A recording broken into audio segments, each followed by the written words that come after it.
stab us? Well, funny you should say that. Hello, everybody, and welcome to the newest indoor adventure in the Ghosts of Saltmarsh, Tammeraut's Fate, Part 2. Today is December 12th, 2019, and you are loved. That is a very important thing that we like to say at the very beginning of every single one of our sessions because we truly believe it. If you would like to hear that message more often, or possibly are interested in catching up on either of these games, such as what happened in Tammeraut's Fate Part 1, either stay for the recap or go to youtube.com/indooradventures where we upload all of our VODs. All of our VODs are also uploaded as an audiocast format anywhere where audiocasts can be found, except for apparently The Curse of Strahd Part 29. I've had a really difficult time getting that up on Anchor, so I apologize to everyone. But hey, you can catch Part 29 on YouTube. Other than that, we also have our after show called Nights in the Courtyard, which is part of the Patreon supported podcast that we do. And currently, we are self-sufficient because of Patreon. All of our monthly fees are paid for because of all of you wonderful people.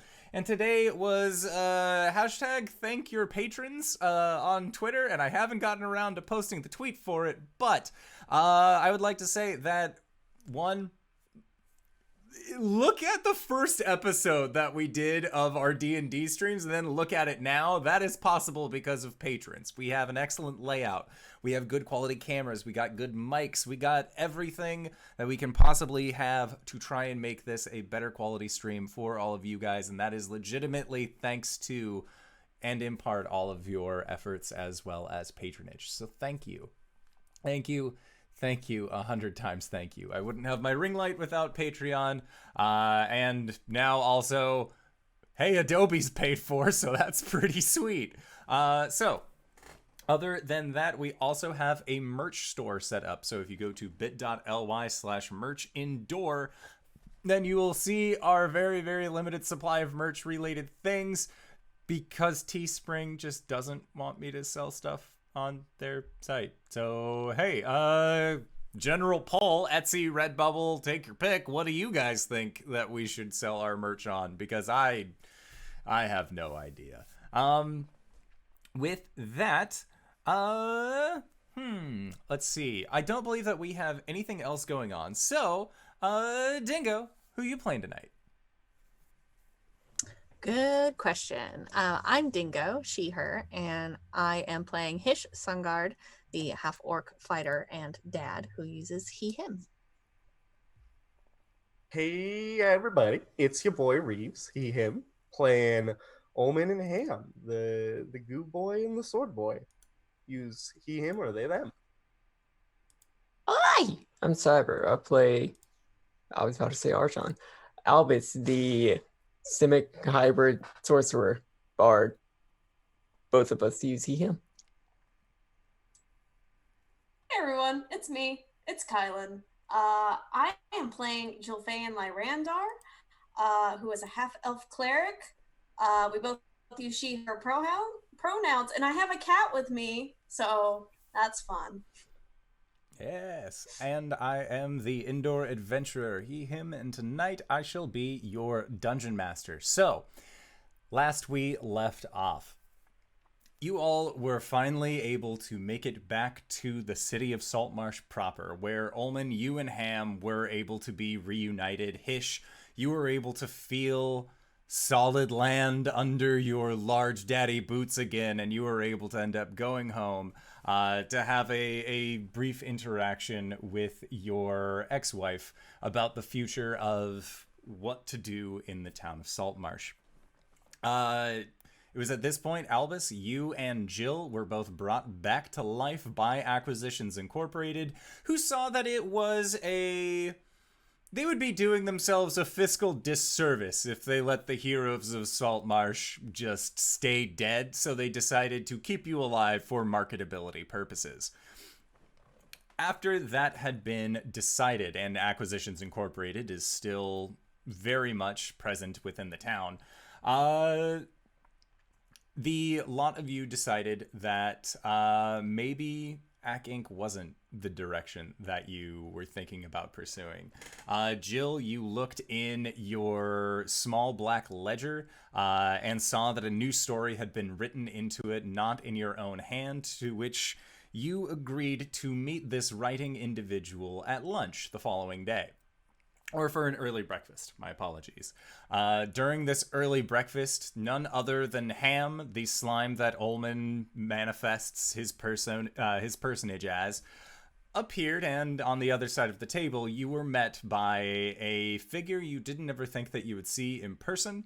A very well-dressed man with long brown wavy hair, a slight bit of a goatee, that you recognize as Tharsden.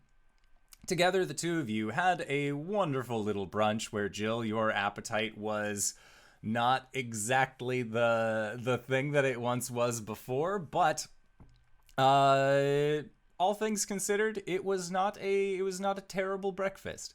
At this point, Ulman, Ham ended up returning later, seemingly having just gone out to buy you a very fancy sword. So you were able to transfer your consciousness from the remnants of the sword that you once were into this fancier looking short sword.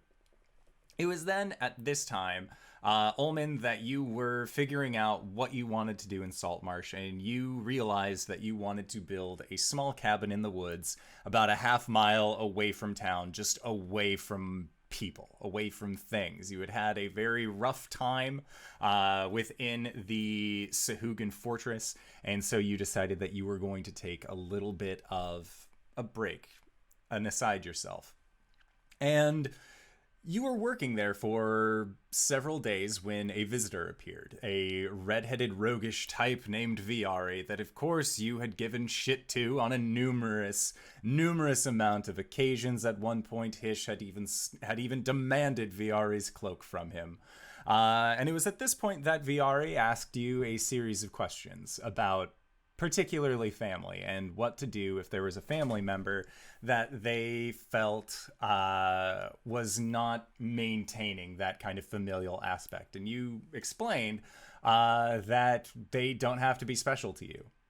They don't have to be much of anything. And after you had explained this, you felt a pain in your back as a short sword found its way through your back and out of your stomach as you heard the phrase, "May our labors please you," whispered into your ear by a more feminine voice versus Viari's kind of smoky drawl that he seems to have.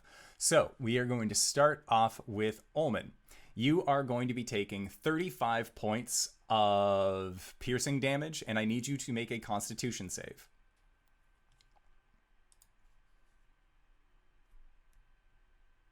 That's a 5. Okay. Sounds good. So then you are also going to be taking 26 points of poison damage. Indoor? Yes. What the fuck? It's going to take more than that to kill me. Sweet, because they have a second attack. Good. Hubris!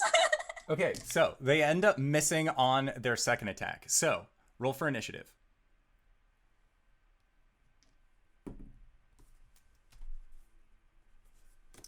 I got a 12. What'd you get? Initiative 20. Okay, so you are going to be going first. You are out of this surprise round, but they went to stab you a second time, and you have enough time to actually dodge out of the way. And when you get a good look at this figure, their skin is a grayish color. Their eyes actually look like it is a pupilless white that seems to encompass their sclera, their pupils.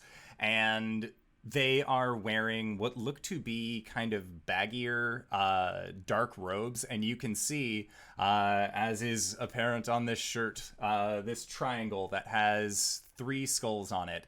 That seems to be a tattoo along the side of their neck. And they just have this wicked looking short sword, and they do not look pleased at you at all. What would you like to do?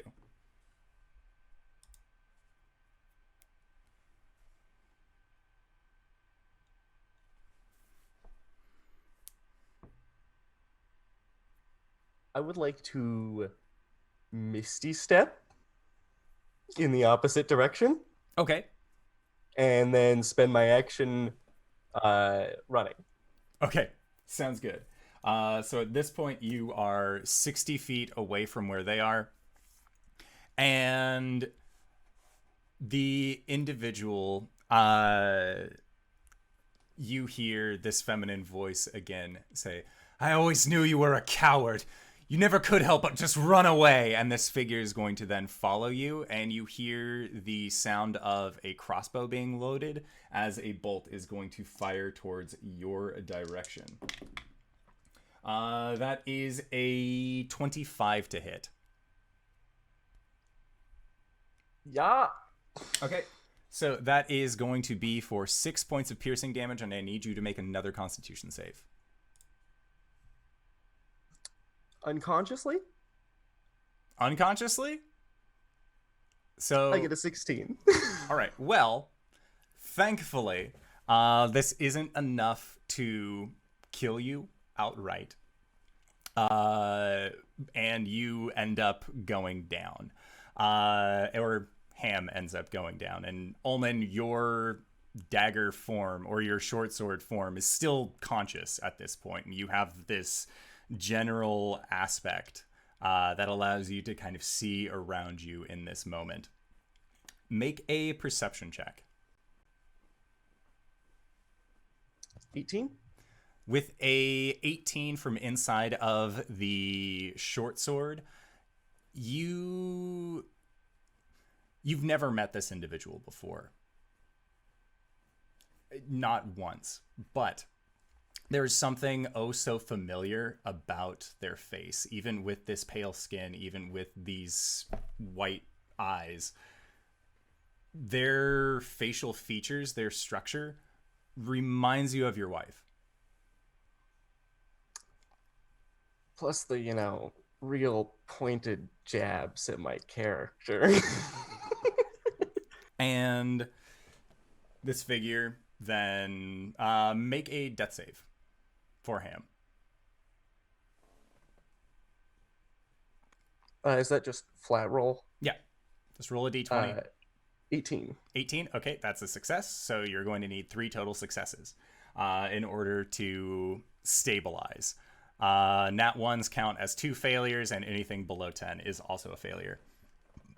Cool. So this figure then approaches, and they look down, and they can see that the figure of Ulman, that this humanoid shape, is beginning to turn a more palish blue color. And there is a smirk on their face, and they reach down and grab the short sword that houses you, and they look at the short sword and say, we're going to have some quality time that I never got until this point. And they are going to begin walking away.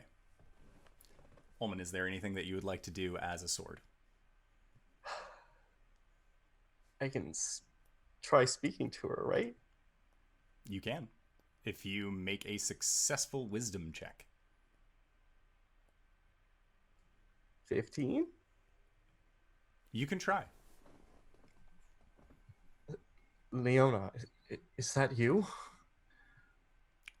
And with venom dripping from their mouth. Don't speak her name. What do you mean? What have you done with my wife? And it's not what I've done with your wife. It's what you did to my mother.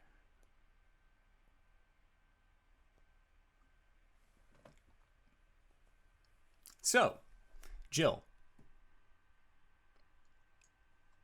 you have been having a very rough morning. You've been getting back into the swing of things. Your levels of exhaustion have finally stabilized. You feel like you can just do your thing again. And you actually receive a letter. And the letter that you receive looks worn. and is written in a script where you know that it has traveled quite a distance. And it's actually from your mother. As you had sent a letter in game time months ago by foot to get to and it finally reached it. Your mother had time to accept it and then send you a letter back. And she thanks you for the money. As far as why you left, she's not entirely... She still is very displeased with the fact and sees you as more of a runaway, but appreciates the fact that you still at least send money back home. She knows that you're doing well. And she lets you know that the family is doing well. Also, it seems like there are new job opportunities that are arriving in town, where your brothers Maros and Reinen have actually both been able to pick up jobs from a figure that your mother calls Mr. Dory in the actual letters. Apparently, they run a cannery for fish in this small port town to just try and help sell things, make things a little bit more, make things a little easier. They seem to have brought in some technological advancements with them to kind of help with the preservation process of these fish. And she lets you know that your family loves you very much, and that they hope that they can see you again someday. And after you finish reading this, you see a shadow along the ground, and that shadow is the form of a red-tailed hawk that seems to be circling up above. And you can see that with the hawk, there is also a sparrow and a Stellar's jay. And the red-tailed hawk then circles down towards you and then sits up onto a perch and then hops off, and you watch as this red-tailed hawk transforms into a wood elf with very androgynous features, and you recognize this as Walnut Dawngrass. And the Stellar's jay and the sparrow just sit on either side, and you can see that the Stellar's jay just sort of hops back and forth along its perch. It doesn't ever seem to really rest in one place. And Walnut looks at you and says, "You're not going to get a desk job. You realize that, right? Well, You don't just get desk jobs when you ask for them." Well, you sound so certain of that. Who would I be to doubt you? And Walnut crosses her arms when you say that, and almost spitefully, she says, "You'd be an intern." And that's exactly what you are.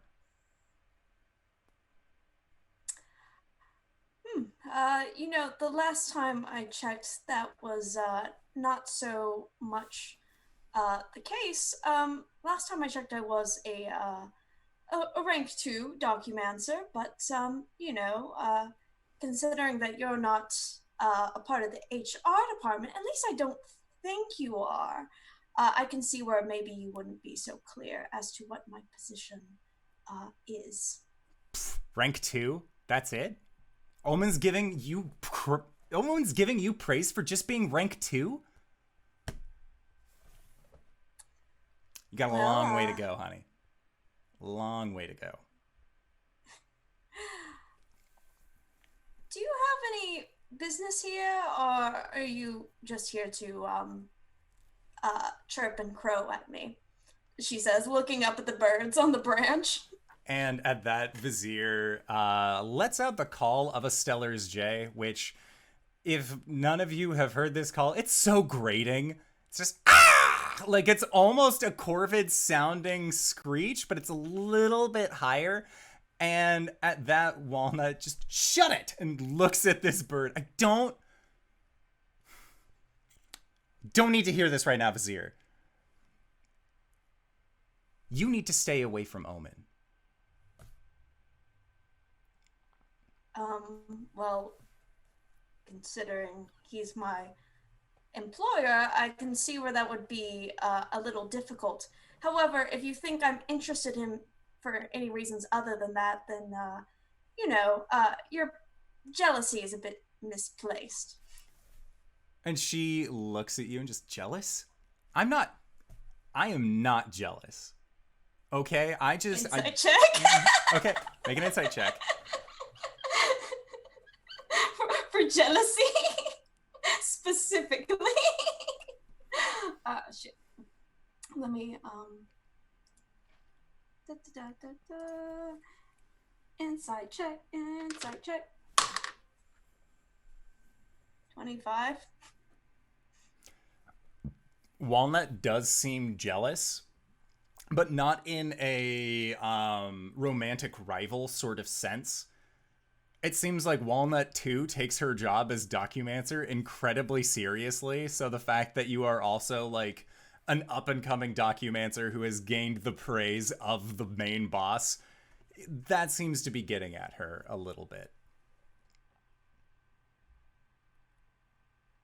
And by a little, I mean quite a significant amount. Okay. And the last thing she said was basically like, I'm not jealous or some bullshit Yeah, like that. to that effect. Okay. Jill will say, really and truly, I don't care. I think it's kind of charming in a sense that you are so devoted to your job. However, I believe that whatever intentions or feelings you have towards me are misplaced, considering that I clearly don't care about it as much as you do. And Walnut looks at you. I don't care. I don't care either. What made you think that I cared? And she just, like, is giving you, like, you have totally called her out, and she just doesn't know how to backpedal very well. And at that, you see the bird, this Stellar's jay, just sort of fluff its arms out to the side and hop towards you a little bit. If it wasn't only yay big, you would assume it was trying to be threatening. And Walnut says, maybe, and then goes back to talking to you and just says, look, all I know is you cleric types, Omen always tries to take a particular interest in you, and I get it, the cleric familiarity thing, but what I'm saying is you need to slow your roll. You're going to get in way too deep over your head, and then next thing you know, you're going to end up at a desk job. And is that something that you really want? I believe I made that perfectly clear in our previous meeting that yes, that's exactly what Oh, you're the worst! And Walnut just says, fine. I hope you're happy with it. And at that, you see her turn into a red-tailed hawk once more and just flies away. And this little Stellar's jay just looks at you and just, I think when that bird is like looking at me, I think she's gonna like snap her fingers and cast thaumaturgy and just a loud crackle of thunder. And the two of them spook. scatter. They are 110% spooked. And then Jill is just gonna be like, that was, and I don't know, just watch them fly away, just like, what? Okay. So Jill, this conversation is happening towards the edge of town. And what is your passive perception? Excellent question. It's 18. Okay. So with an 18, you see a figure in the woods, and they seem to be walking very quickly away from the direction where Ulman has been spending a lot of his time. And there is this brief moment where you see them change, where it is just this kind of pale-skinned, white-haired figure.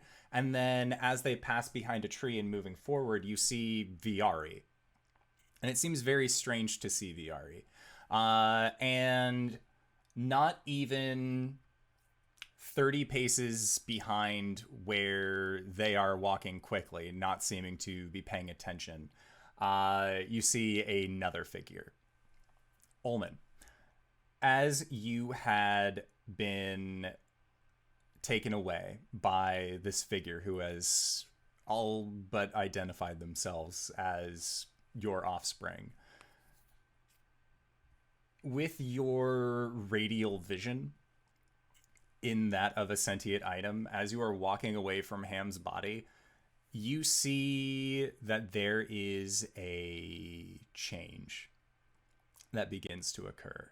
And you see that those long, luxurious golden locks that you have begin to darken.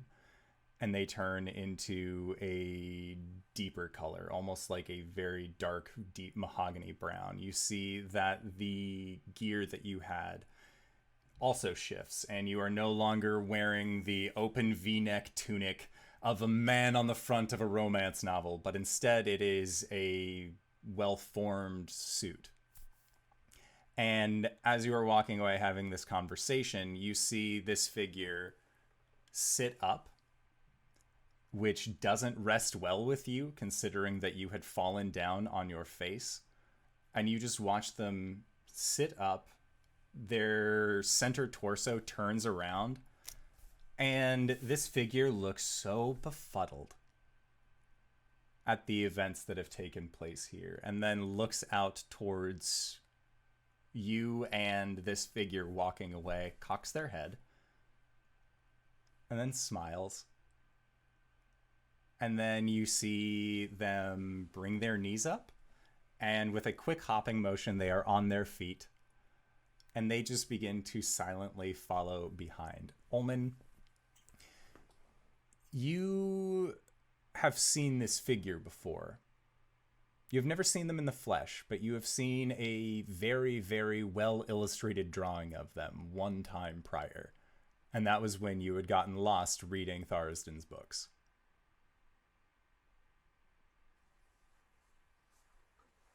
Well, this is just great. And they seem to just be following very quietly along behind you. And at one point, you actually see them kick off their fancier shoes, and they are just trudging barefoot through the forest. Where's the person who fired the dart or the crossbow bolt at me? Carrying you in their hand currently. Are there 3 people, or currently just... There is you as a sword. The member of the Shadow Council who had stabbed you and then took out a hand crossbow and then shot you, dropping you to 0.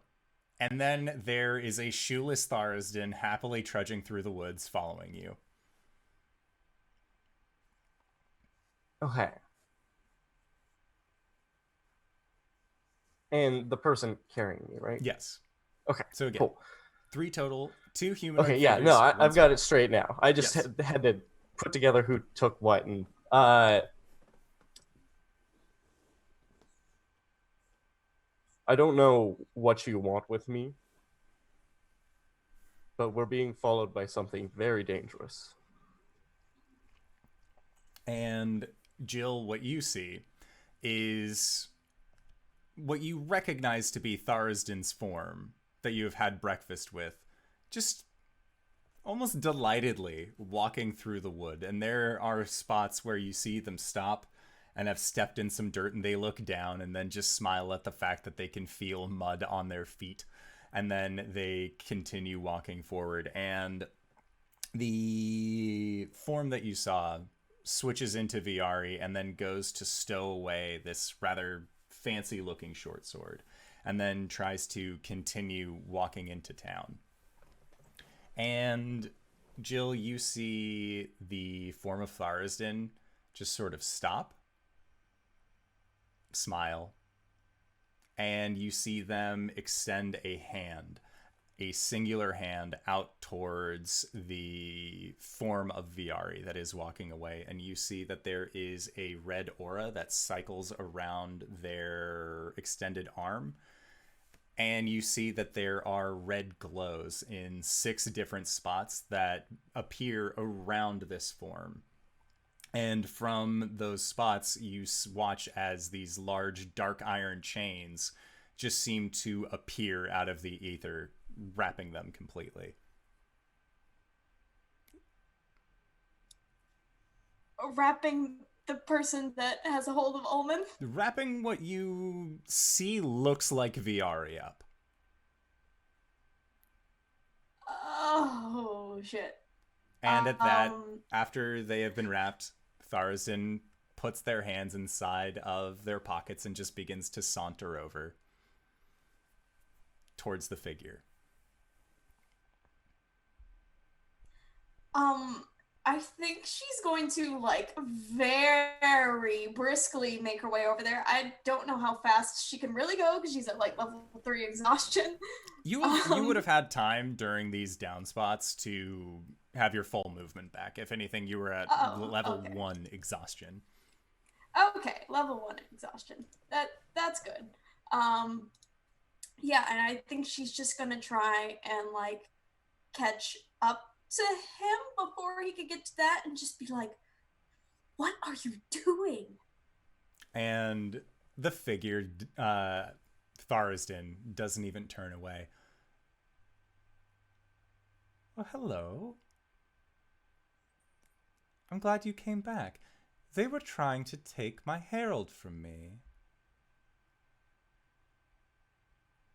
Have you seen this person before? Do you know them? They're tricky.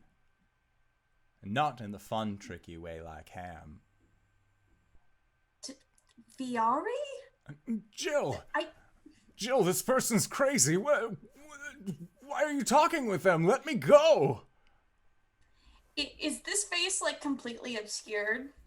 Or, like, how wrapped up in chains is this? They just Viari? have these giant chains wrapped around them. You can still see their personage. It looks like the spitting image of Viari. Well, you certainly,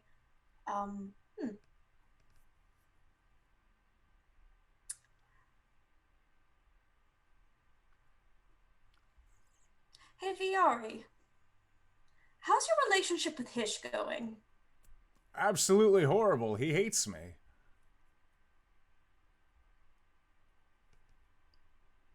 I mean, it seems like Viari.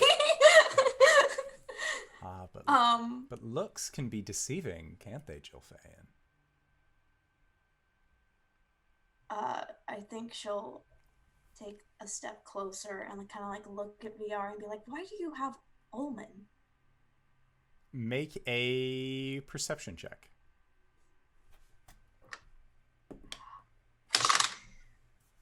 14. You do not see a good look at the short sword. It seems like after it was put into the cloak, it all but disappeared. Okay. So I wouldn't know that. No. I thought I did see. Okay. All right. You saw them put a fancier looking short sword away, but the only truth that you have to go off of is currently what Tharsden is telling you.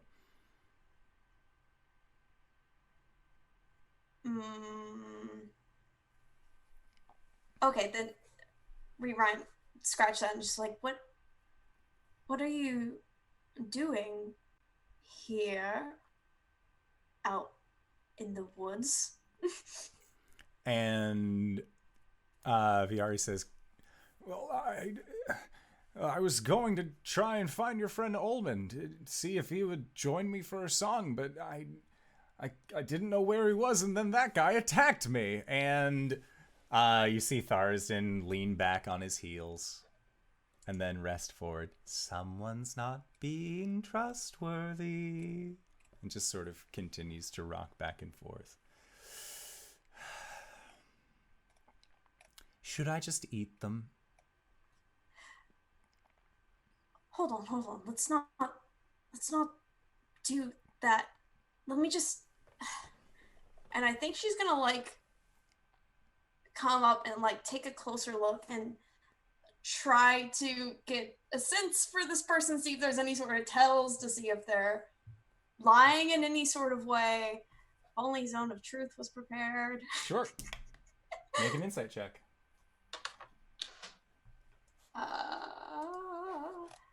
My insight is pretty okay. Dirty 20. Okay. So there is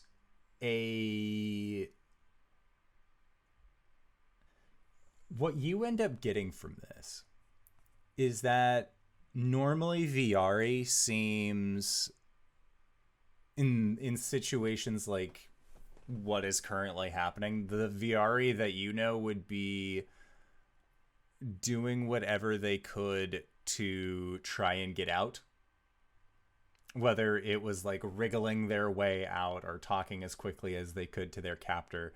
Whereas the Viari that stands in front of you is trying to plead, but not in a way that you are accustomed to Viari pleading. He's usually a groveler. Like, this definitely seems more of like a bargain. Okay. Question. Did we ever receive something to where we could get in contact with Oceanus?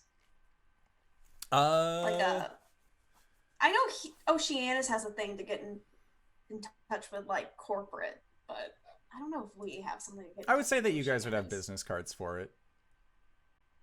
Okay. Oceanus would have handed you business cards. Okay. Then I think she's going to like take hers out and do whatever needs to be done to like activate it, I guess. And just be like, so we have a bit of a situation. I believe we have a person impersonating Acquisitions Incorporated personnel. That's a bit of a problem. And as this message is sent, you hear and you hear your own message played back from what sounds like inside of the pocket of Viari's cloak.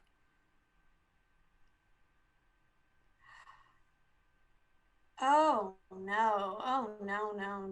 This is not good at all. Really? Oceanus? And the figure looks at you and doesn't say anything. It's going to step closer and just be like, is that? No. Certainly. Oh no. And the figure of Tharsden is standing very, very close to this figure as well. And Tharsden leans in, just... Are you sure I can't eat them? No. This might be an even bigger problem than originally imagined. Okay, well, do you mind checking their pockets for anything else real quick? I'm going to make a quick call. And she's gonna cast Sending to, I guess, Ulman, I guess would be what she would consider her point of contact.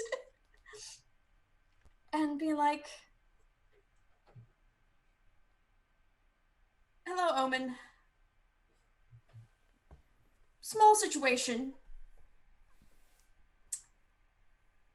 Oceanus may be impersonating Viari and a bad guy. I have them tied up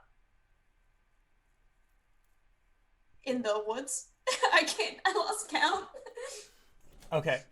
And the message that you receive back is stay put.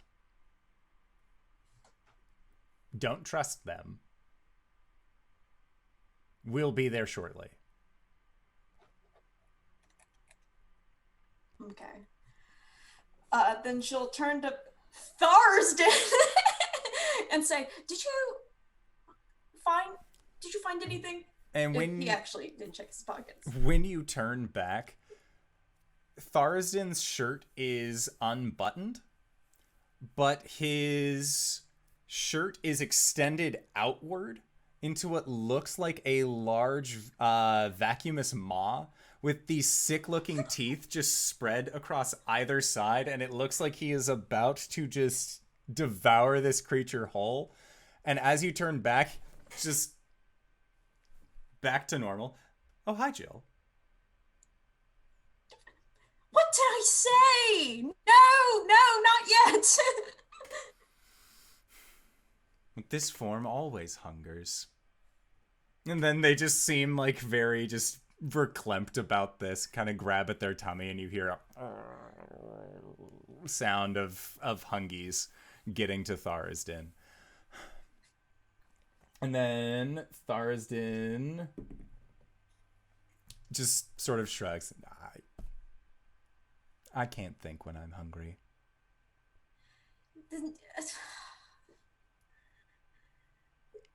Is there... Go get some food or something. I'll just get some rope, I guess, and deal with this. Okay. And as you say that, Tharsden nods. And then just sort of sits down cross-legged on the ground, reaches into Ulman's pack, rifles around for a little bit, and you just see him pulling out rations and just starts chomping on a bit of bread while just looking up in childlike wonder towards both you and Viari. And at this point, Tharsden has moved chains around Viari's mouth to prevent them from speaking. Ulman, this is a lot for you to take in. It sure is. So, I have a quick question. Sure. Is Ham in control enough to summon me?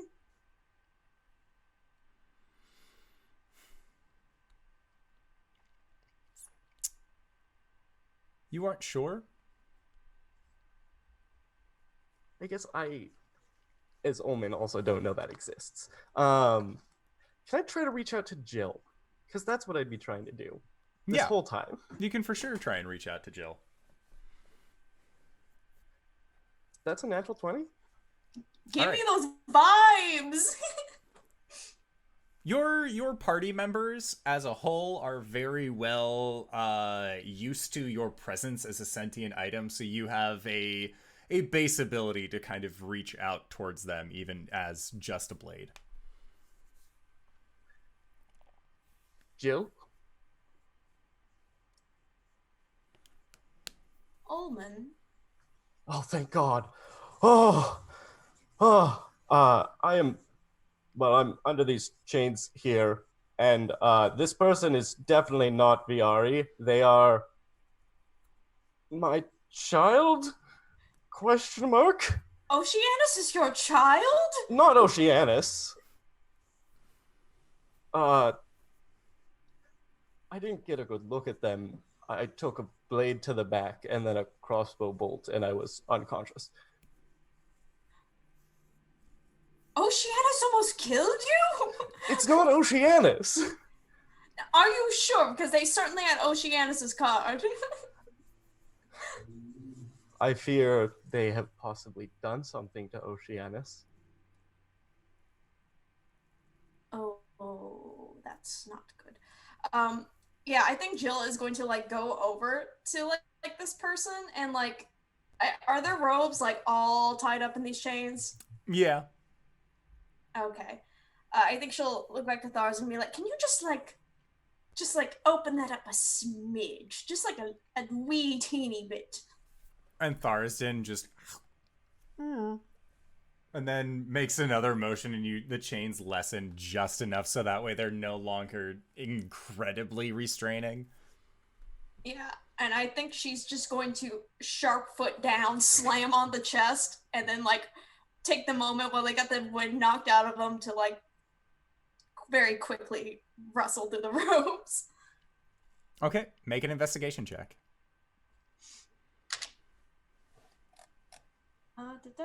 Investigate. Let's hope I do well. Otherwise, oh man, I'm sorry.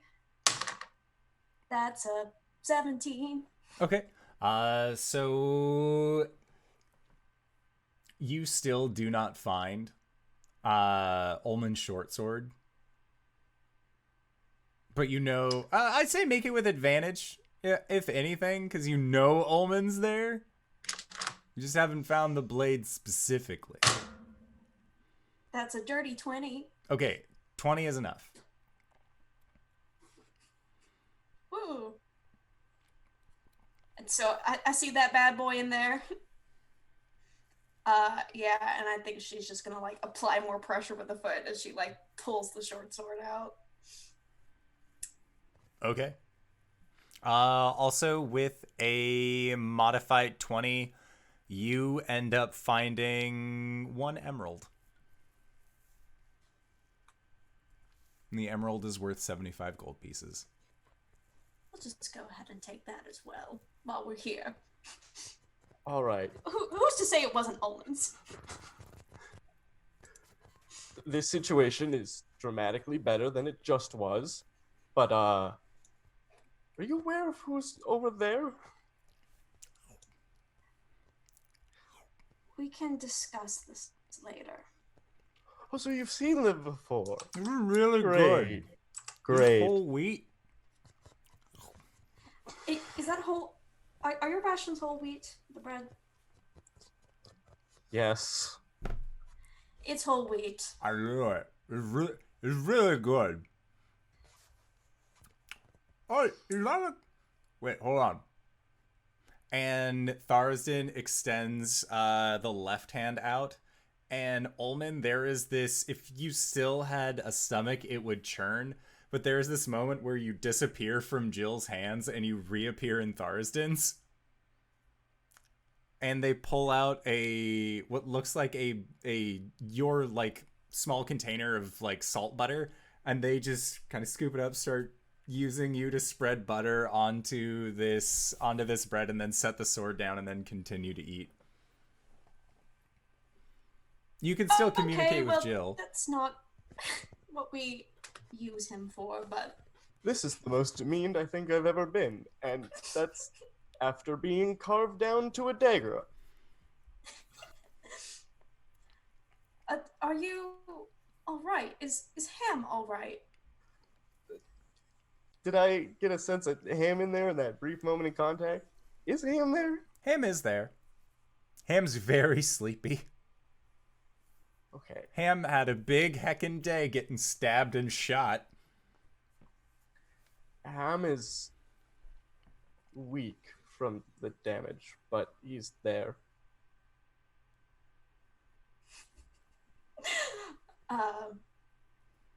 Okay, I think she's going to like go over to like Tharsden and like just look at him and like They definitely have a little bit of crumblies caught in the goatee. just like places a hand on top of his head and will give like a small little cure wounds for Ham's sake. We'll just do first level. a little one. Just a little cure. And when you go to place your hand on Tharsden almost recoils a little bit, is unsure of what you're doing, and then healing magic. You see them kind of straighten up a little bit. Like, straighten their suit. Just, thank you. Then wipes the breadcrumbs off of their goatee. That's 9 points of healing to Ham. She'll say, well, it wasn't exactly for you, per se, but sure. Tharsden shrugs and goes back to eating.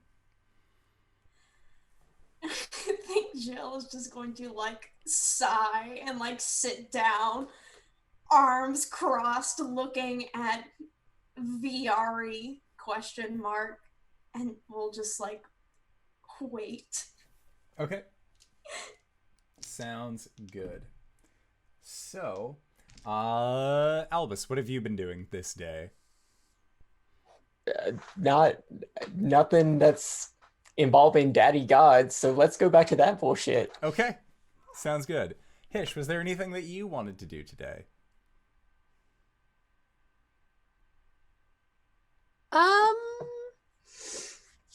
Not in particular. I think Hish is just going about his normal day. Maybe saw a few houses. You know. Doing some house hunting. Yeah, did some open houses, ate some of the cookies, you know. Okay. Maybe some shopping, maybe some grocery shopping, carrying a bag with that baguette. That's it. Sounds good. Make a perception check. I get out my Ziploc bag of dice.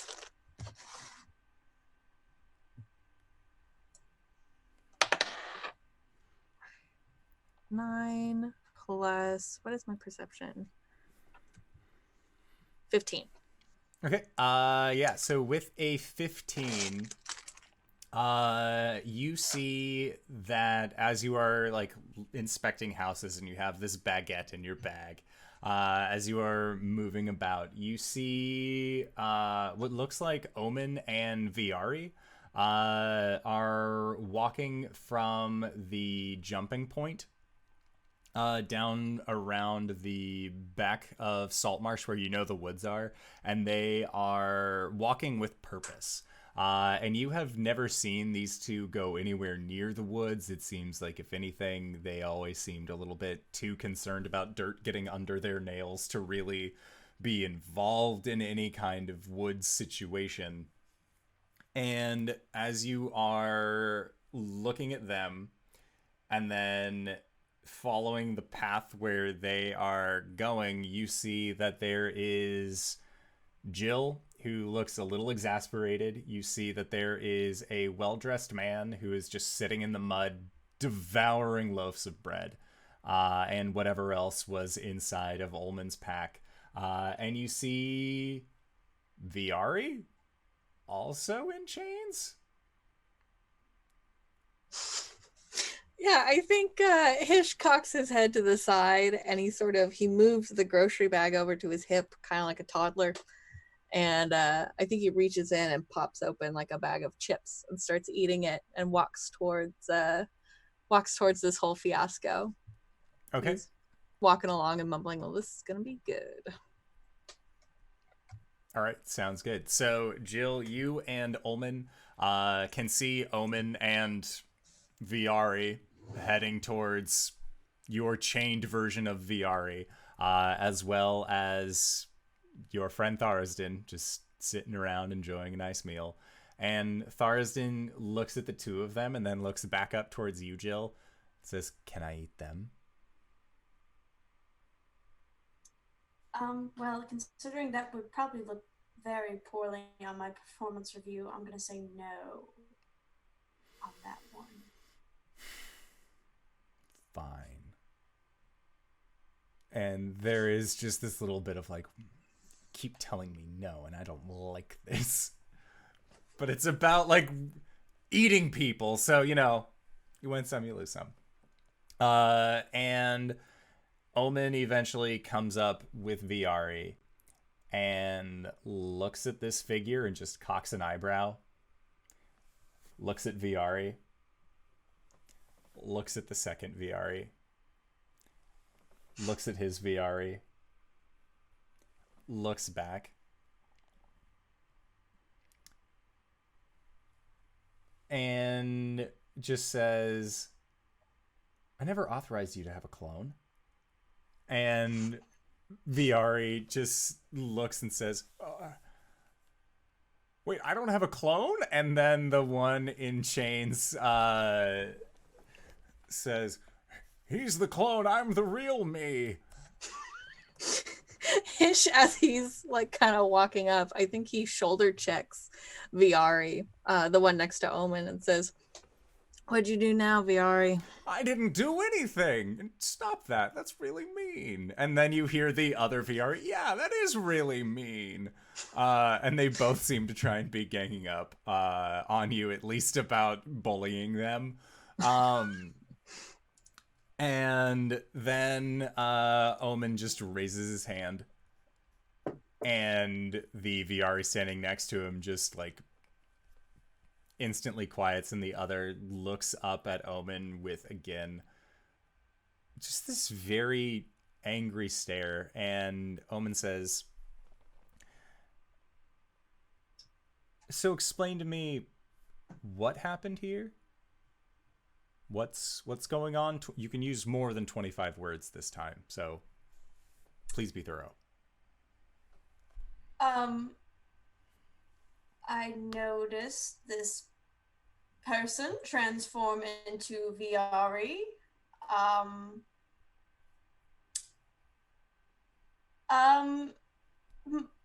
My looks over at Tharsden. Tharsden stands up and kind of brushes some butter and dirt just onto their perfectly suited shirt. My associate here. I've never seen you associate with this person.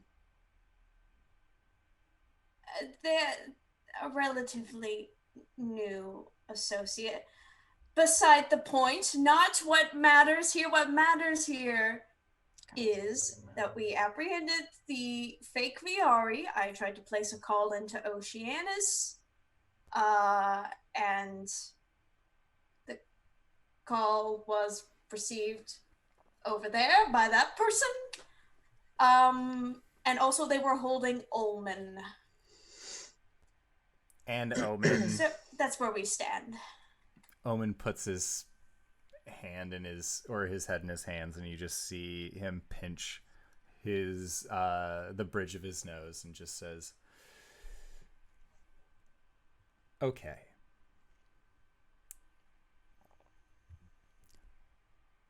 This is what we're going to do. And you see Omen beginning to cast a spell, and you watch as he's doing it. Tharsden just gets this very large smile. Just, oh, I wonder what's going to happen here.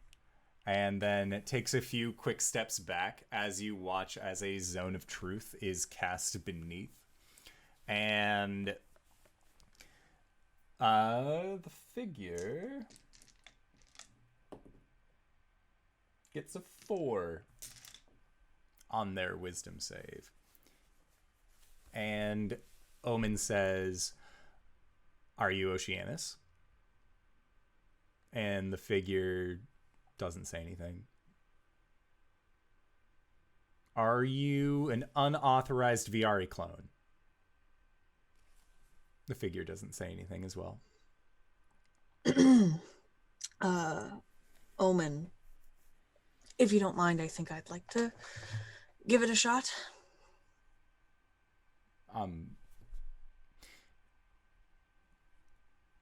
Didn't you say that you were done with Acquisitions Incorporated? I didn't say that to you. Okay. Hish turns to the chained up Viari and says, try answering those questions again, or I'm going to punch you into the ground. And if it's not satisfying enough, then we'll have our answer. So, And Tharsden just... I like this one. And just, as they say that aloud, Ulman, you hear internally, from host to blade, Hish Sunguard, isn't it?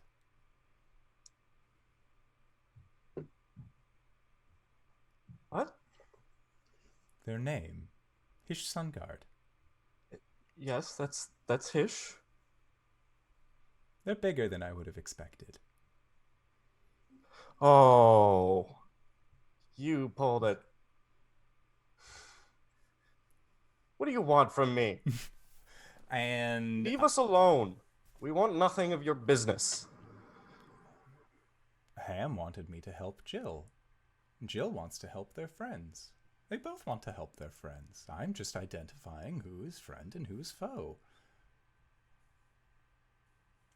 I prefer not to have that responsibility taken away from me. No, I'm not taking away your responsibility at all, Ulman.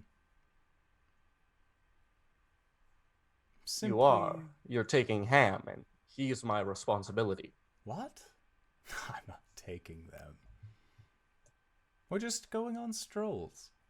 Merry walks together. Sometimes we get breakfast.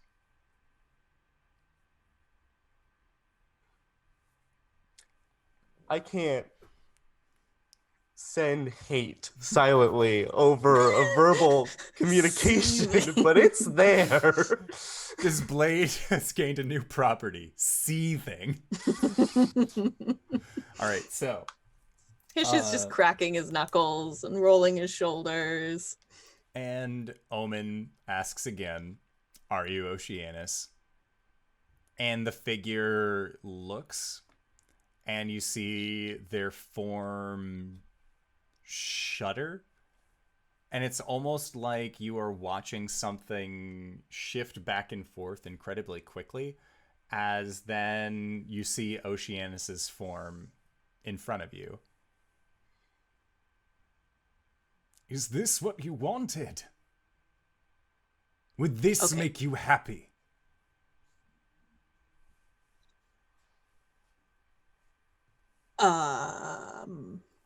Hish.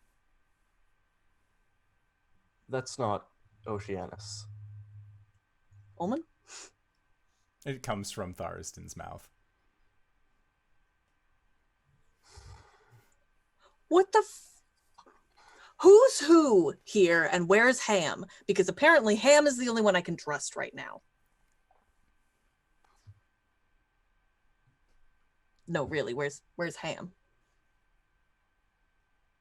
And you see Here. Tharsden's form shrug. He's resting. That does not make me feel safe or comfortable. And then he turns and he points at Oceanus. I think it would make us happier if we knew who you actually were. Because clearly you're not Viari, and clearly you're not Oceanus. And the figure shifts again. Maybe I'm Hish Sunguard. And you see in front of you is yourself in these chains. First of all, my hair is much shinier than that, so... Don't kill yourself. And then they lean their head down, and you see that there is a tiny bald spot at the back that is beginning to form. I punch them. Okay. Make an attack roll. Okay. I have to remember how to do that. Well, it's only a 5, but what's my modifier? For punch. They are currently 13. being held, so you do have advantage. Sweet. So it's either a 13 or no, that's worse. Okay, it's a 13. A 13 does not actually get past their armor class. That's so rude. And you feel your fist just get met by a bulking half-orc chest. Well, you got the barrel chest right. And He sort of shakes his hand. Omen folds his arms. And then looks at you, Jill. And then motions for you. And when you come over, he he brings you in and gets very close and says, "What did you find on them?"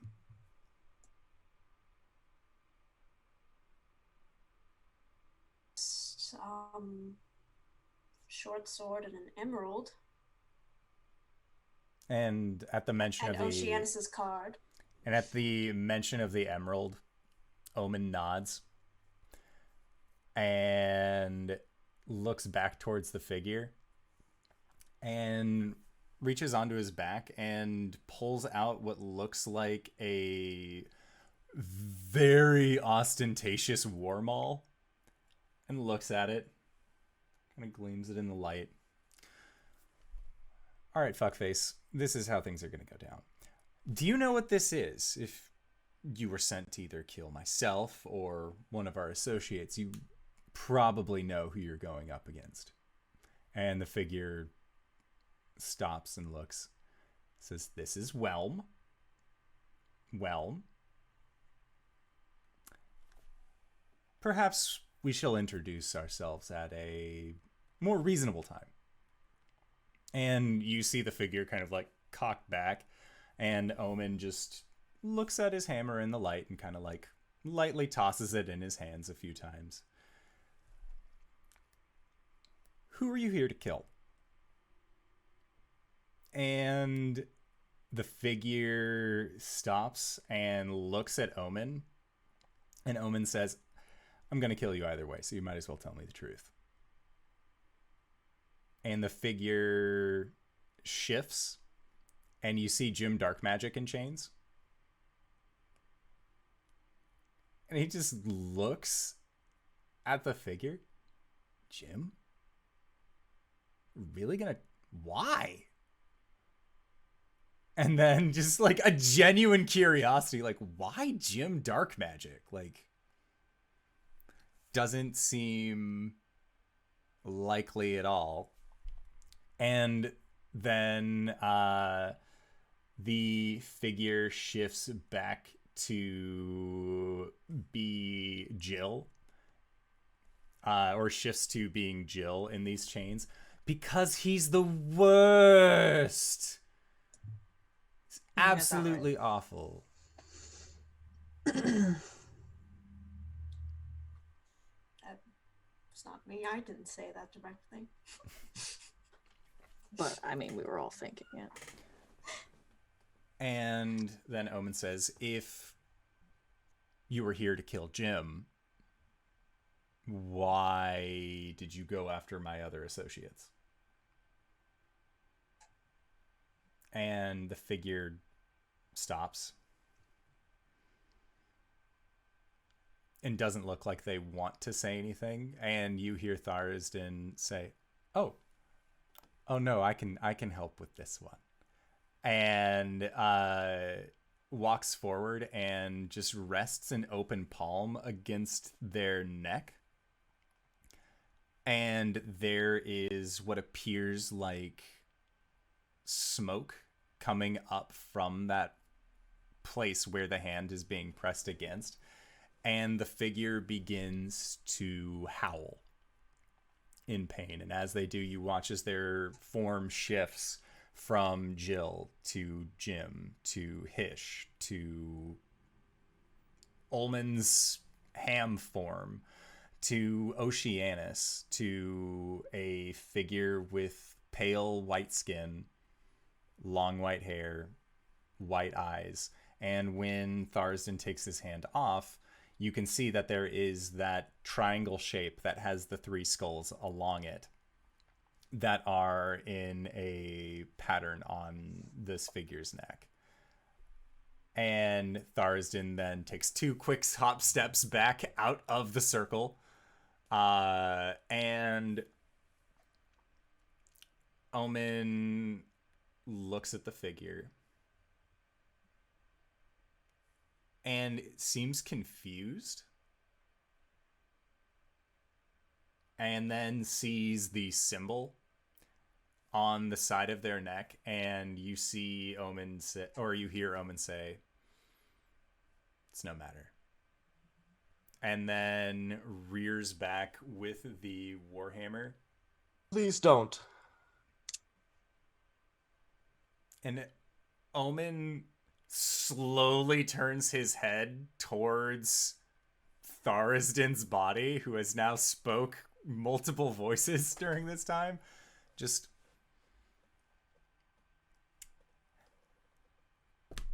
Did you say something? Yes. Please don't kill them. I think they're my child.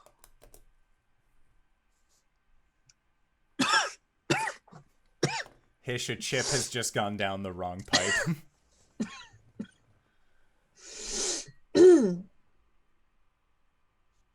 I'm sorry? It's been a long time. I speak mentally. Do you mind leaving now? And the voice of Tharisdan says back, "Well, I'll just be around if you need me." And the lot of you watch as Tharisdan's form shifts into that of Ulman's.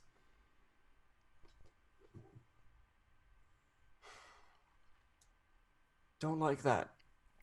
Anyway. And Omen also is just... Now I see the resemblance. Am I actually looking like Ulman and not my personified form? You look like the personified form, unless you would rather look like otherwise. I remember what I look like now, so I asked Cam, can we look like you saw me in the dream for just a moment?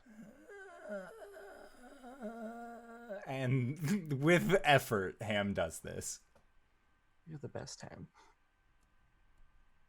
And as soon as you say that, you hear it, yeah! And so this figure, this doppelganger, glares at you.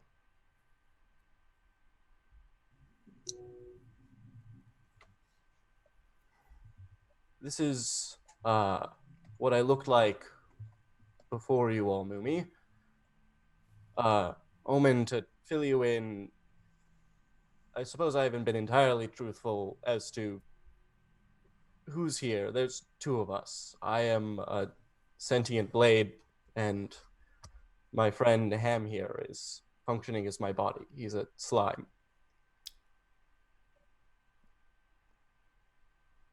Okay. I was turned into a blade, a dagger, well, a knife, really, hunting knife, by my mother-in-law when I left my wife upon finding out she was pregnant. And Viari just says, not cool. We had an argument. I left because I was hot-headed. I And you regretted never it the next came day, back. but I was met in the woods by her mother and turned into a blade, a tool, like I was, as she judged me. And I sat there for years, 80 of them, regretting every day the stupidest choice I've ever made. God, how I wish I could have just gone back. I wish I'd never left at all.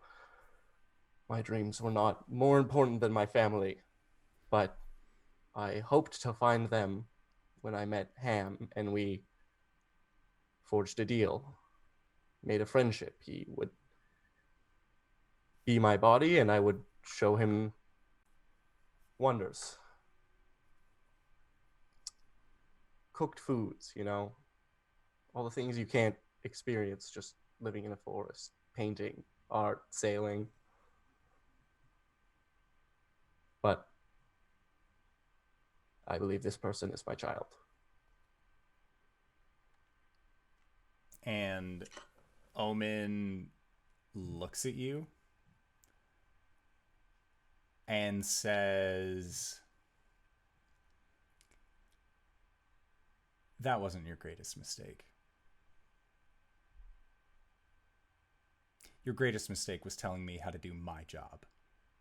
And they rear back with Whelm and just bring it down on this doppelganger in front of I you. would like to grab Omen's weapon.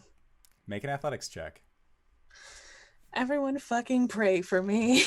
We all assumed we were leaving Acquisitions Incorporated. We didn't realize we would be fired.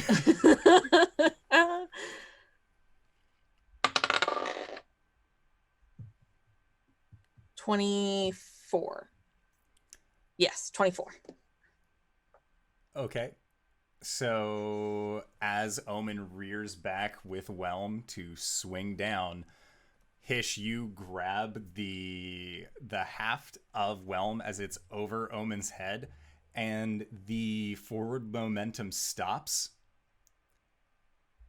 And Omen just looks back at you, and you've seen Corporate Viper in his eyes before. This is a supernaturally fueled hate that is being driven. And Omen just says, you have till the count of 3. And that's where we're going to go on our break for the evening. So I would like to say thank you to everybody who decided to stop on by and join us for this root tootin' adventure in Saltmarsh.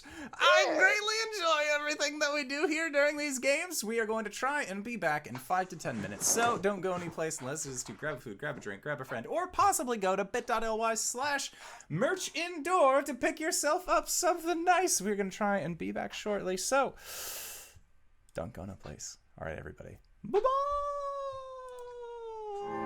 And we're back. Hello, everybody. Currently, Albus is enjoying some peaceful time in the grotto. Oh, boy. Has he just been in love hanging out with his crustacean friends.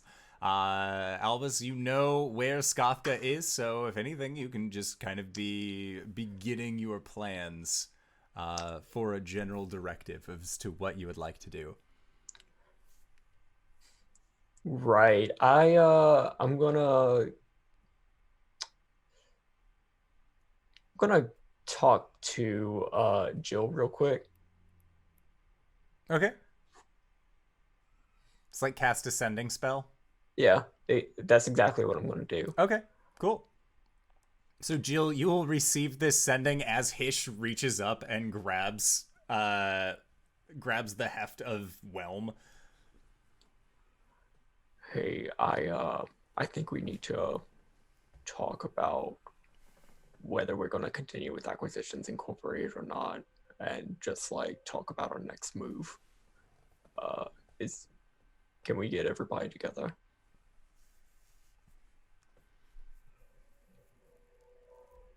I'm sure that was over 25 words, but he has multiple sendings.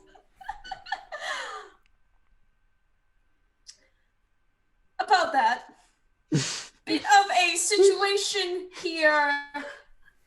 Come to the woods immediately. I'm gonna go to the woods immediately. Please. Okay, so Hish, you have grabbed the shaft of Whelm, and Omen has turned to look at you and told you you have till the count of 3.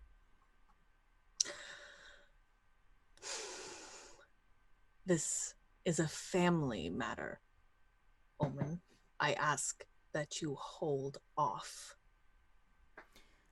And Omen looks at you and says, the reason I started this company was so I could be my own boss. I'm taking executive action here. You don't know what the Shadow Council is capable of. They cannot live. Release my weapon, or I will be forced to use it on you as well. Do I make myself clear?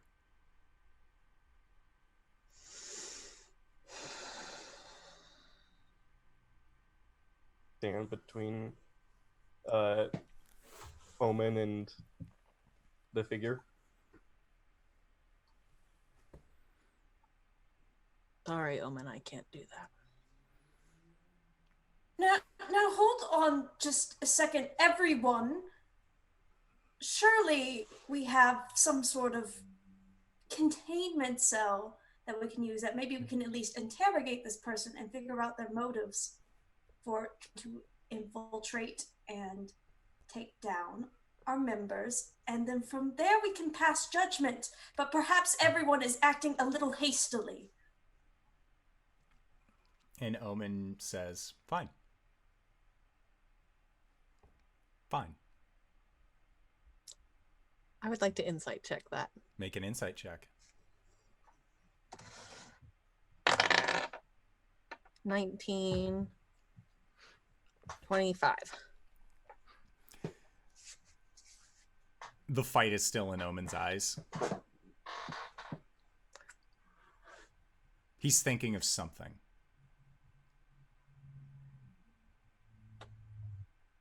Yeah. Hish doesn't let go. Okay. Omen is going to then pull Whelm down and touch the shaft against the ground. So, Hish, make another strength check. Strength or athletics? This will be an athletics check. Okay. 17. Yeah, 9, 8, 17. Okay.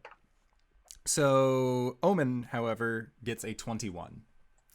And as you are looking into his eyes to see what his game is, he pulls Whelm out and then just slams the butt end of the warhammer into the ground, and the earth around you begins to shudder. I need everybody to make a Constitution save.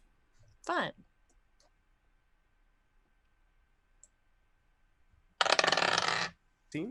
16? 9. 22. Okay. Jill, you are stunned for the next minute as the earth begins to shake. And the figure in the chains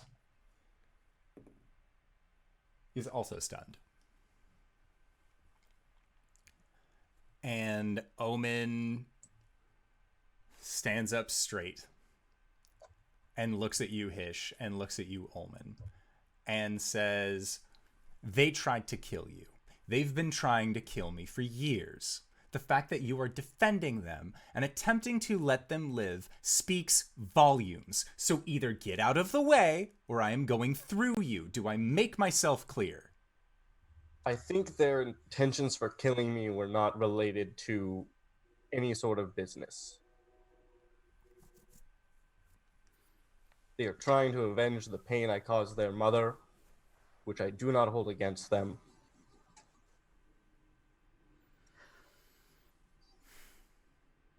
And Ulman rears back and is going to take a swing towards you with Whelm. As a natural 20. Jesus Christ. Can I wacky face my roll twice ability? You can. So that is a...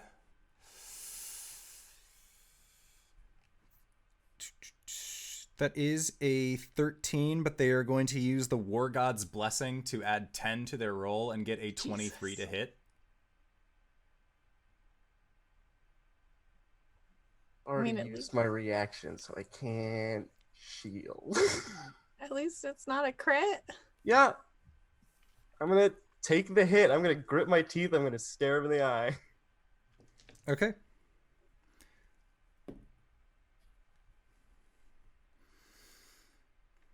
for a total of 9 points of bludgeoning damage.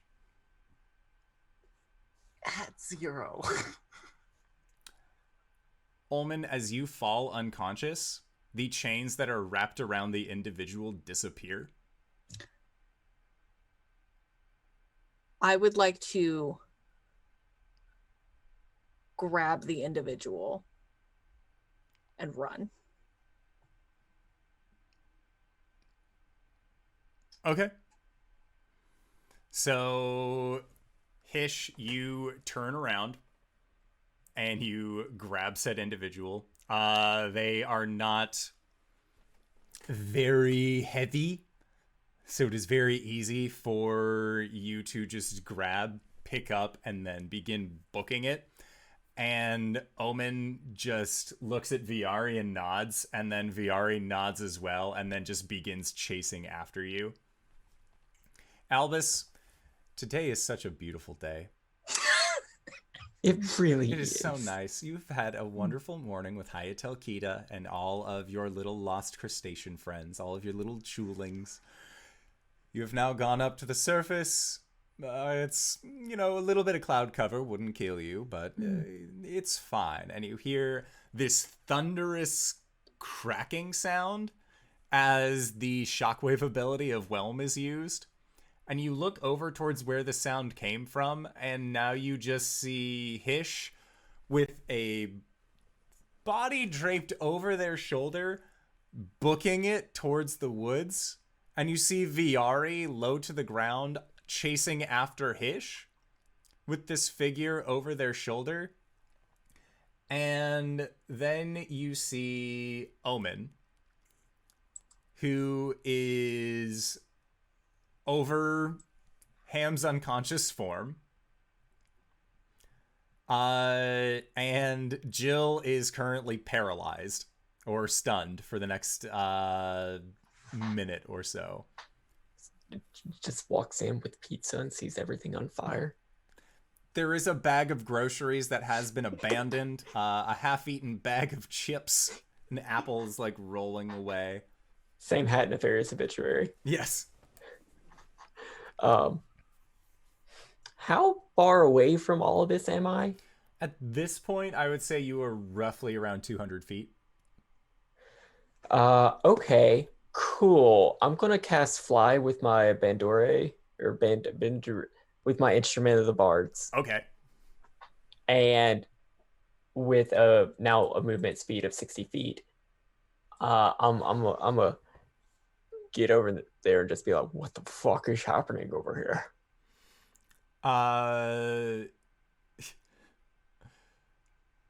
Ulman / Ham, make a death save. Your boss doesn't play for non-lethal. 13. Okay. That's a success. Make 2 more.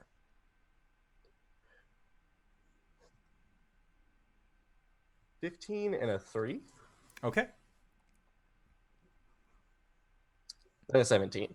Okay, so you have stabilized, you are at 0, and Omen just takes 1 step over you and then walks up towards you, Jill, and says,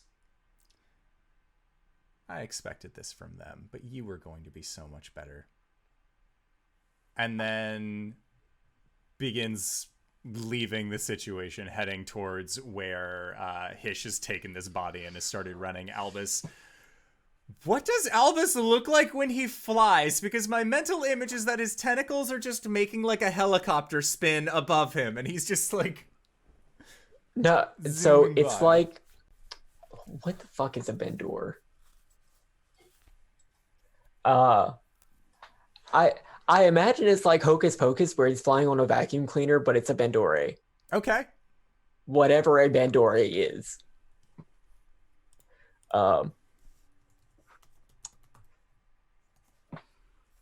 Because he's using his instrument to fly. It looks like a really fat lute.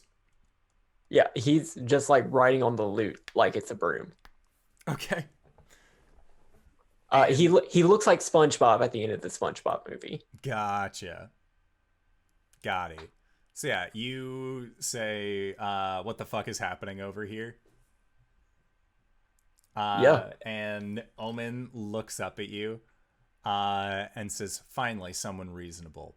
An assassin tried to kill your friend Ulman. For some reason, they've had a change of heart and are determined to keep them alive. Hish has kidnapped them and has run into the woods. Viari is chasing after them. Let's go. Okay, I go after. It's Ulman stable? Make an insight Yeah. check. I am exhausted. I got a 4. Omen seems so on the level right now. I don't know what that means. He is thinking clearly. He's doing well, but you see that Jill is currently just like standing in place. Ulman's body is laying on the ground behind them, and you had seen Omen just take one large step over Ulman and then continue walking forward. Healing word Ulman? Okay. Ulman, you're healed. Yay! 6 points.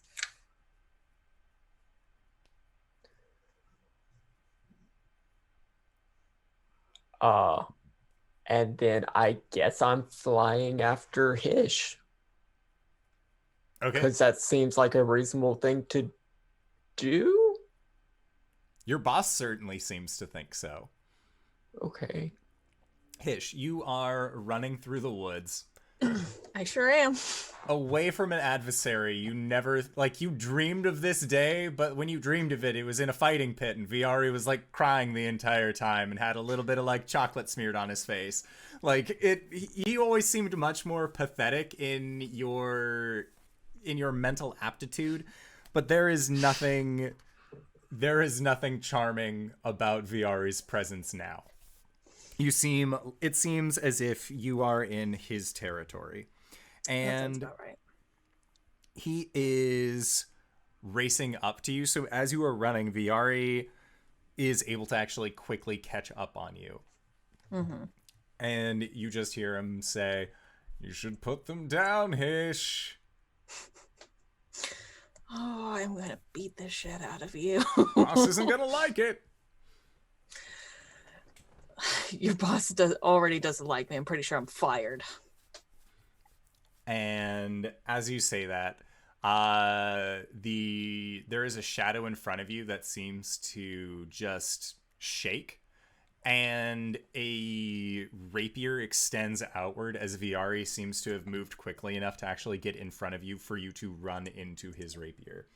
That's fun. So he is going to use his rapier against you.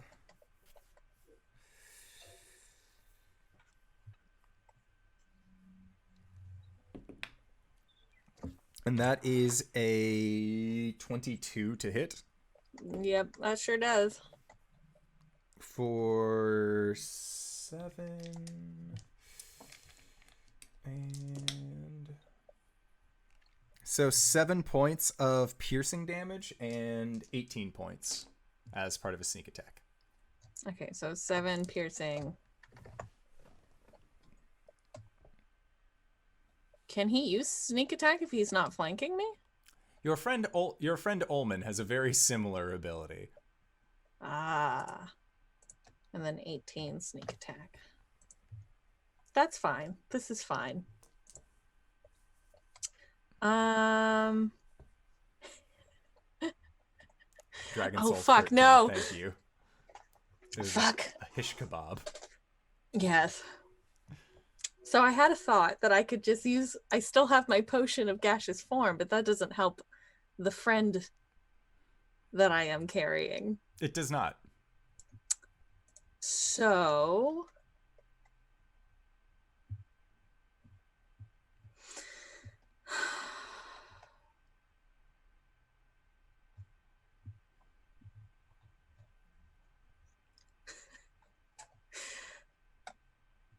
What happens if you put a person into a bag of holding? Well, Fun they question. they certainly have a little bit of time for them to breathe. There's a specific amount of air within a bag of holding. They can survive in there for about 15 minutes.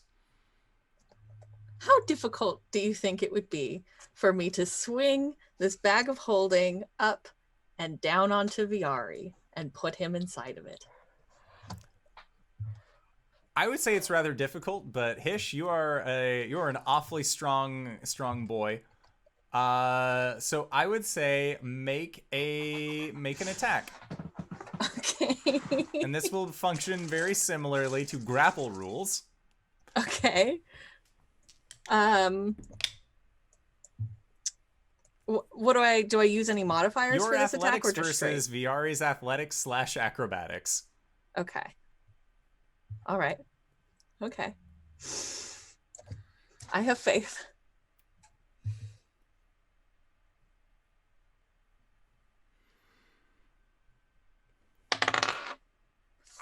Fuck. It's only a 12. Viari got a 29. So as you go to swiftly turn the bag of holding and envelop him in it, there is a very familiar heel turn as he spins around you, just completely avoiding the envelopment of the bag. That's cool. That's fun. That's fresh. Albus, while you are flying forward, you see Omen put a hand to his forehead, and you hear him say, "Walnut, they're in the forest." I swear to God, Walnut. I would like to action search. Sure. And I'd like to hit him with my flame tongue scimitar. Okay.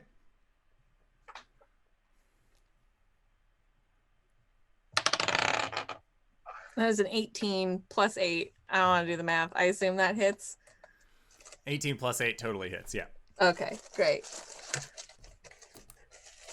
Let me just pull out some dice for damage. So that's 8 slashing.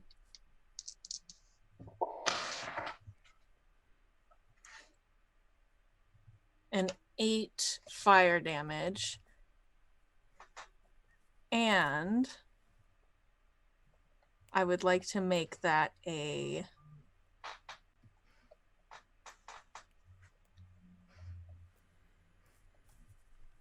menacing attack. Okay.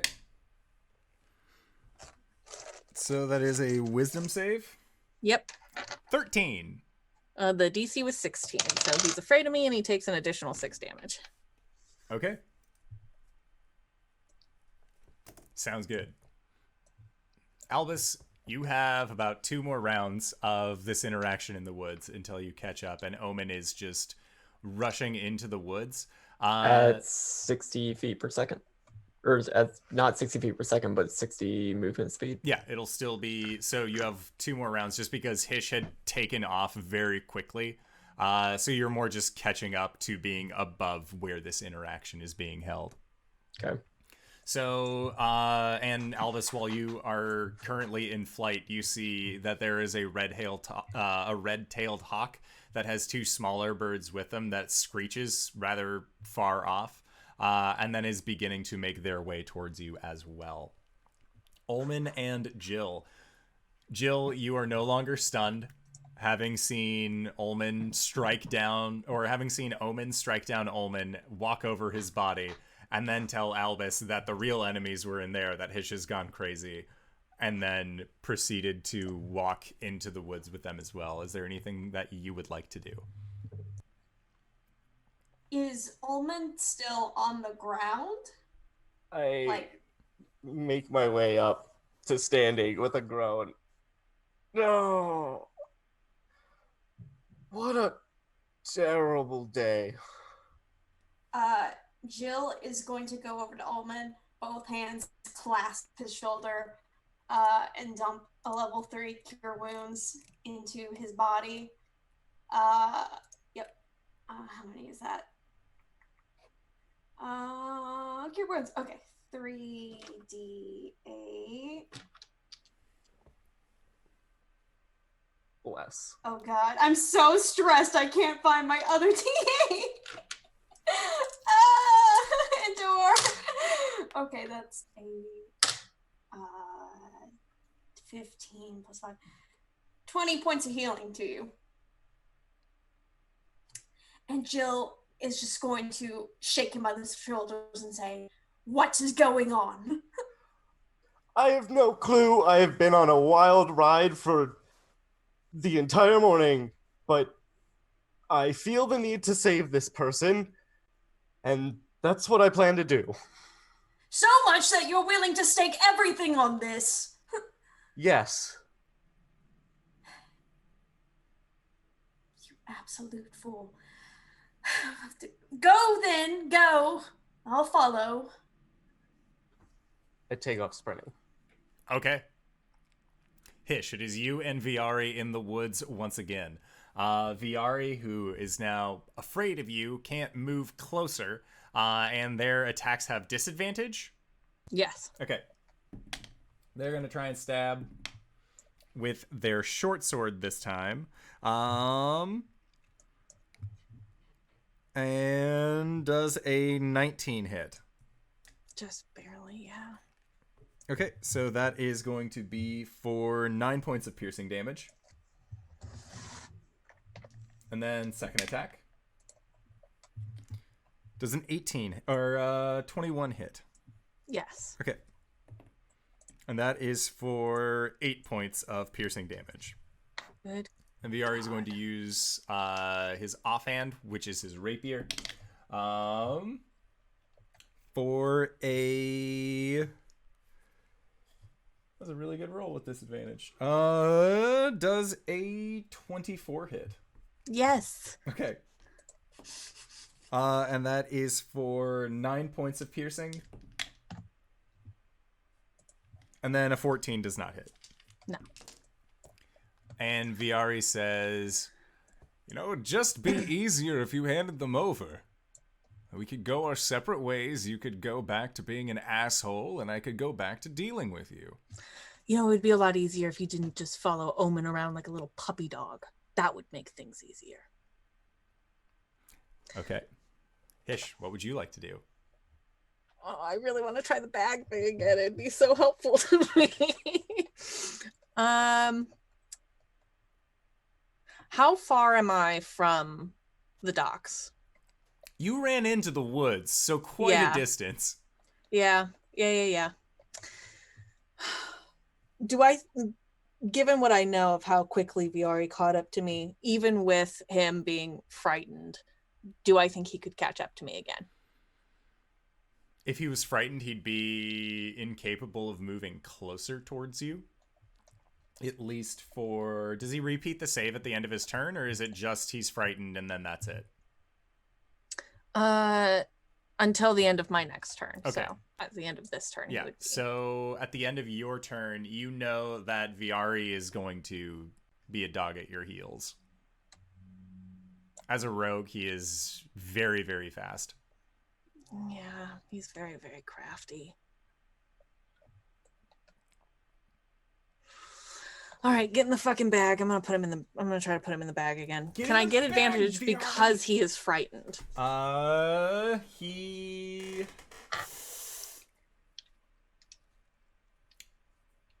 I'll say that he'll take, what's your strength modifier?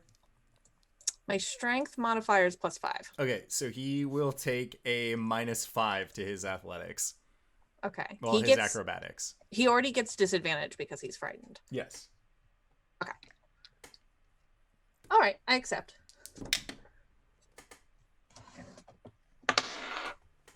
That is an 18 + 8. Zip, zop, zoop. 26. Boyo's in the bag. Boyo's in the bag. Great. I'm going to sling that bag over my shoulder and then I'm trying to see if I can keep it held closed. You also Yeah, have another body on your shoulder that is beginning to move. That's fine. Hish is going to take a quick moment and say, do you trust me enough to run with me on your fucking own? No. You fucking bitch. Fine. And Hish is going to grab the latch of the bag in one hand and hold this other person in the other. And I think he's going to try and sweep around back towards the docks. Okay. Albus, make a perception check. I am exhausted. Natural 1. Man, this is one of those, like, seeing the forest for the trees situations. Like, this is a really nice forest, and you've never been up this high. Wow, it's so expansive. Your music just really carries up here. So, Hish, you have put Viari in the bag. Yeah, is there somewhere I can hide? You're in the woods. Do I see a particularly good hiding spot? Make a survival check. That's not great. Oh, natural 20. Nice. So yes, you are hidden. God. Y'all are fucking wild, and I need to look up the rules to Bag of Holding. We're wilding. Meanwhile, Hish just hears the worst acoustic cover of Skrillex, just like pass him over. No, I wish there was a way Hish could like broadcast. Okay. Sounds good. So, Hish, you are hiding with your natural 20. This figure on your back just says, "Let go of me." Do you want to get fucking killed? And then, Shut the fuck up. and is just leering at you very silently. Walnut is going to try and find you from above, and is incapable of doing so. And Hish, you hear the call of a red-tailed hawk, which you know are not native to the Saltmarsh region. Ulman, you are rushing into the woods. Jill is following. I'm relatively familiar with this part of the woods, right? You are. Because it's around my house. I guess I'm looking for Hish. Okay. What do I need to roll for that? Make an investigation check. Or a survival check if you want to track Hish's big daddy footprints through this fucking wood. 21? Okay, so 21, you are able to catch on to Hish's trail, as well as Viari's trail and Omen's trail. And Omen is definitely, as he's walking, he doesn't care about leaving a trail. It is just heavy footfalls of this half-elf as he makes his way deeper into the woods. And then Jill, is there anything that you would like to do? Okay. So what all can I see at this point in time? Looking through the woods, make a perception check. Or no, you have a passive perception of 18, right? Something silly. Mm-hmm. Yeah, so with your 18, Yes. you can see that there is a red-tailed hawk with a Stellar's jay and a sparrow circling the forest up above. You can see Ulman is trudging forward, looking at the ground, making sure that he's going in the right place. Every once in a while, you see Albus riding on this, like, it's like a sitting harp. And he's just kind of, like, flying around. He seems to be actually enjoying himself. You haven't seen Albus this just, like, pleased with life for a while. Maybe he had a better morning than you have had. And as far as Omen, Viari, and Hish, they are nowhere to be seen.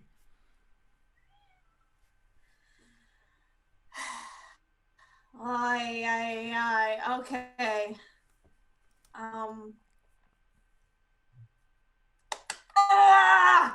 Okay. What is Jill going to do? God, I think she's gonna like pause for a minute and just be like,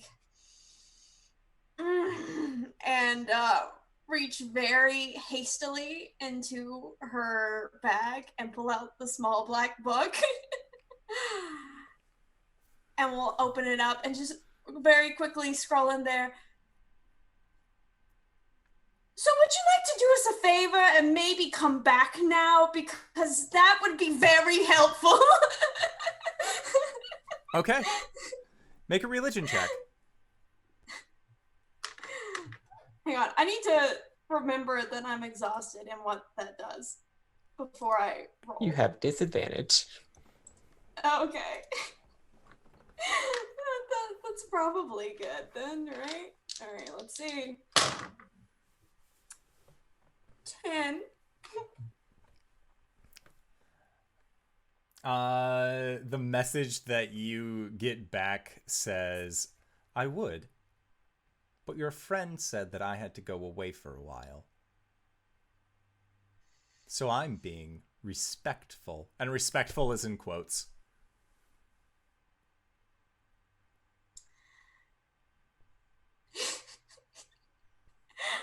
Honestly, now is not the time. Now is not the time for this. That probably takes up a turn. Ulman, you see that Jill has brought out her black ledger and is furiously scribbling inside of it. Really? You're talking to him now? Well, Ulman, I wouldn't feel the need for such drastic measures if perhaps things would have been resolved a little bit more peacefully, now would I? I did not try to fight anyone, Jill. I'm just trying to protect someone that is important to me. And I ask that you trust my ability to do that.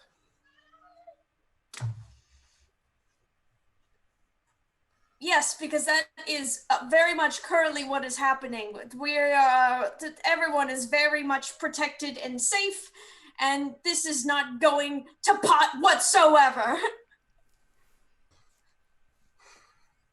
He just, turns back to the trail and continues following it. And Jill, you see that there is another message inside of your book. I just need a vessel.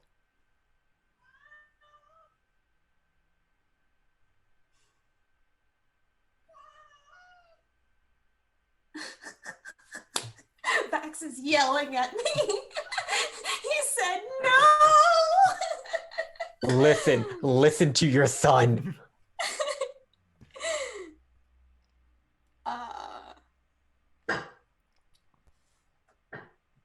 Sorry, I'm hearing strange cat noises. God.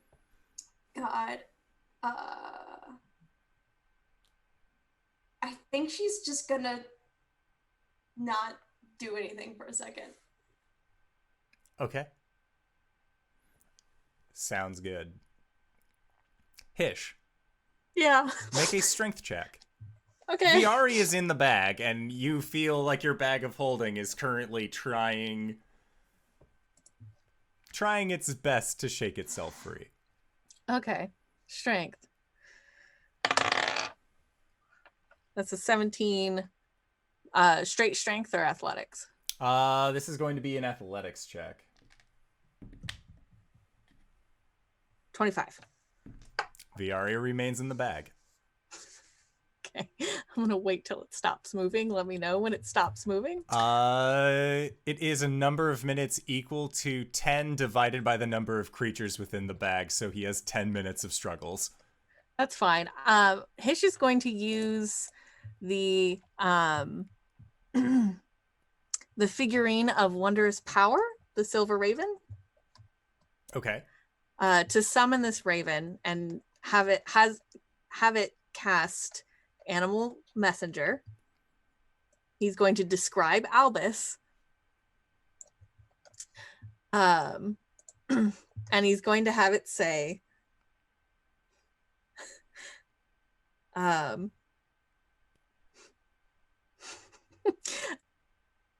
Ack Inc.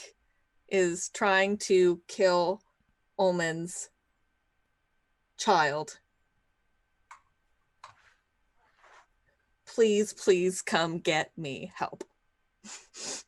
And then I don't know if I have enough words to describe my I have 6 more words to describe where I am. For how stealthily you made yourself, 6 would not be enough. Follow the bird. Okay. So you send the bird off into the air, and it begins to fly, and as soon as it goes through the woods and emerges out, a red-tailed hawk does what red-tailed hawks do best, and it is going to try and intercept the messenger. I swear to God. Albus, while you are flying around, you see a bird emerge out of this wood that looks like it is a silvery color, and you see this red-tailed hawk fly up a little bit, bring its wings tight against its body, and then just dive directly at this creature as the Stellars, Jay and Sparrow continue to do their best to try and keep up. And Walnut gets a 22 against this bird and rears back with these claws and just sinks in against it and begins to fight against this magical item in the air. The message was not directed towards Walnut, but Walnut now has a general idea of where you were. It's not supposed to give that message to anybody else. Well, I did say that you had to describe Albus, and let's be fair, nobody can describe that boy. He did describe him pretty well. The only creature with 2 fucking tentacles on this man who looks like he just got dredged out of the ocean. Okay, you did a pretty good job of describing that boy. Yes. Albus, make an insight check. I'm exhausted. You are. Did your meditations not help? I was at exhaustion 3. Oh God. We were dead. We died. I didn't have a boat too. ride home to think about it. And of course, you guys aren't considering that when you decide to go hog wild. 10. 10.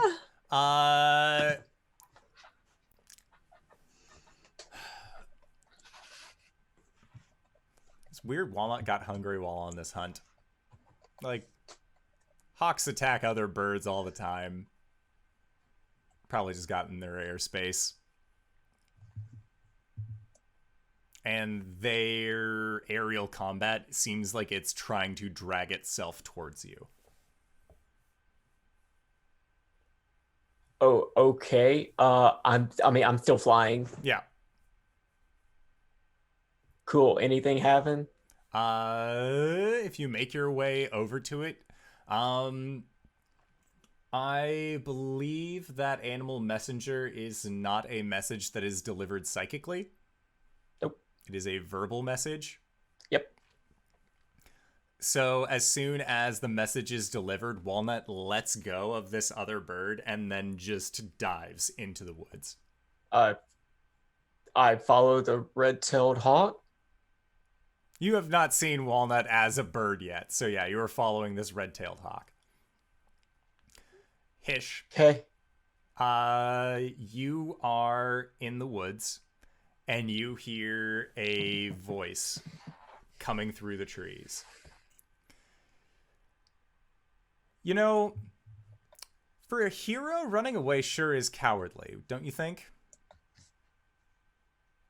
And you recognize it as Omen's voice.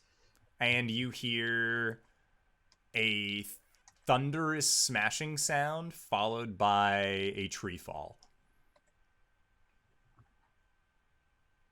Has the bag stopped moving yet? The bag is still moving. Okay. Yeah, Hish doesn't say a goddamn thing. And I think Hish looks at Ulman's kid and just puts his finger up to his mouth. And they nod in understanding and rolled for stealth. But they give you this look of just why. Why all of this for them? Yeah, I don't know if Hish knows how to send messages through looks, but I think Hish sort of grabs them by the shoulder in sort of a fatherly fashion, and just kind of nods. Okay. And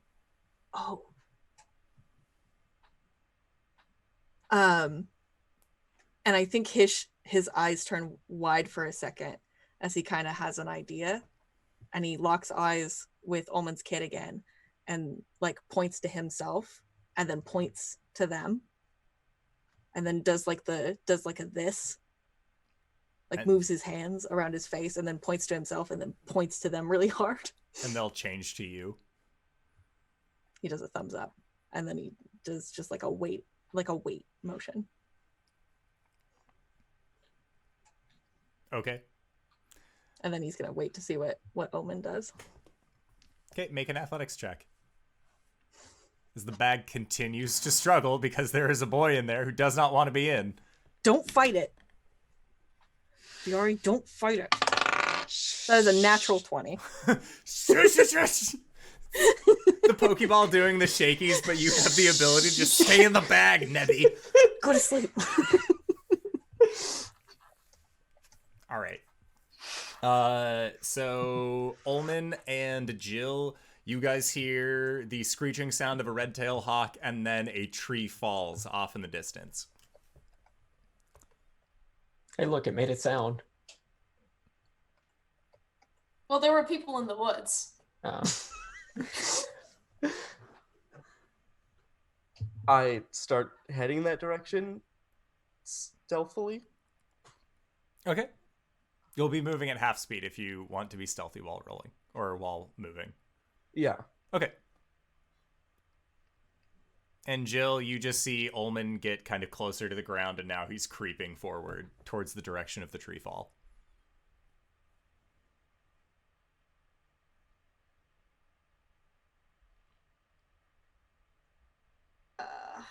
She writes back, "Not yet. On my signal." Not yet. What? Sorry. On my signal. And there is a smiling face that is drawn. Yeah, going to catch up. Okay. So, you are all still maintaining your way. Hish, you and Hish 2 are sitting underneath this tree, and you hear a fluttering sound. And as you look up, in the branches of a nearby tree rests a red-tailed hawk. Sitting next to it are a sparrow and a Stellar's jay. Are they looking at me? They are looking very intently in your direction. But not at me. You see the red-tailed hawk bring one of its wings up to the side of its head. And then the wing goes back. I'm sorry, say that again. The red-tailed hawk brings a wing out and then up and touches the wingtip to the side of its avian head. Okay. And then the wing goes back down to the side. And no, I know what that means. You hear Omen's voice echoing in the woods again. Thank you, Walnut.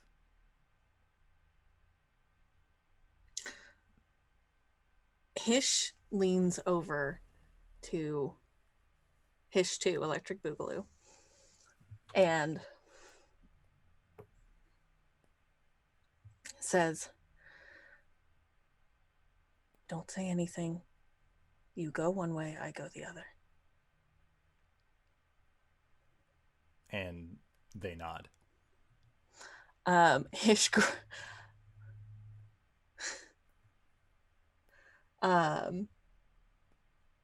okay. Hish is going to count down 3, 2, 1. He's going to dump Viari out of the bag and then run. And as you do, you just hear a this VR can finally, like, there is now fresh oxygen. But the two of you split, and the red-tailed hawk follows. Make a deception check. This will be at advantage. Okay.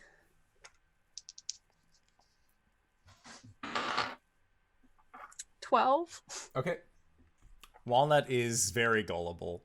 Thank God. So I believe that our sweet nut got a 10 on insight.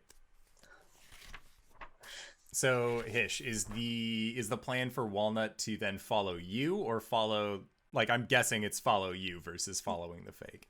Yes. All right, so Walnut chirps and continues sailing after you. Mm-hmm. Hish is going to put his best look of fear on his face and look back to see if Omen is following him too. And make a perception check. Okay. 19 plus 6. Okay. Through the woods, you see as Hish 2 Electric Hishaloo is rushing off into the brush. Omen sees you and then sees the other figure and has the realization that one of you is not who you appear to be, as when he started chasing you, you had a figure over your shoulder. And seeing as how Walnut is already chasing after one of you, he is going to begin following after the other Hish.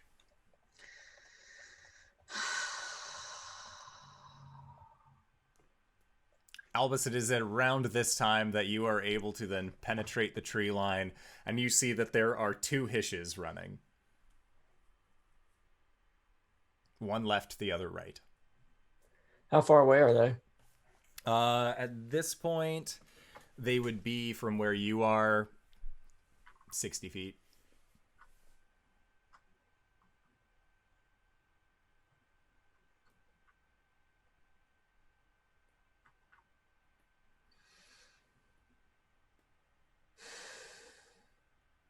I'd like to cast Sending. On which figure? Ulman. Omen. Okay. Well.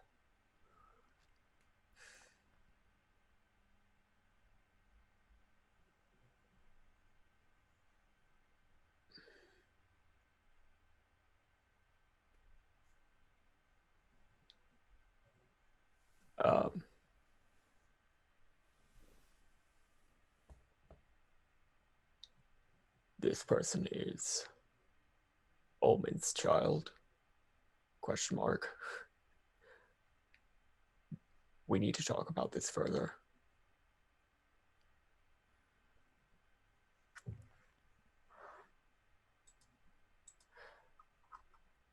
That's the end of the message.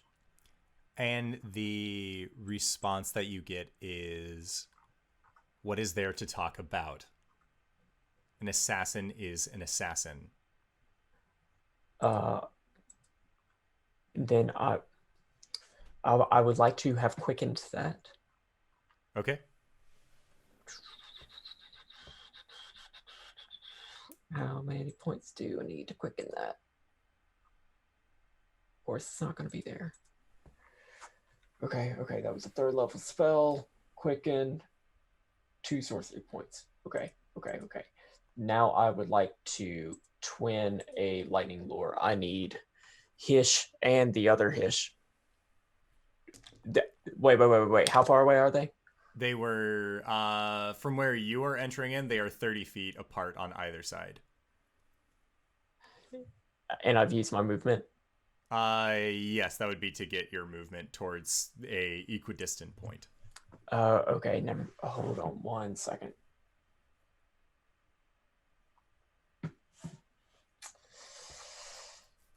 No, I can't do that. I don't have any other spells.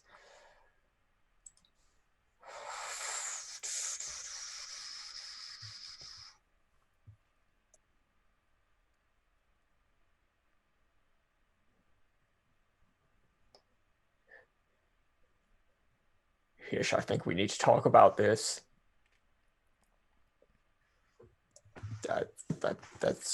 That's it. That's all I got. Is that sending or is that telepathy? That's just out in the open. Oh. I can only telepathy with one of you, and I don't know which one is you. Hish.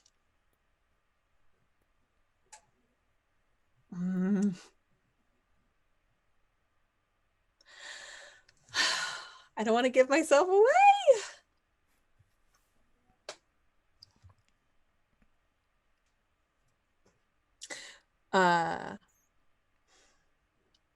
Hish turns around and he says,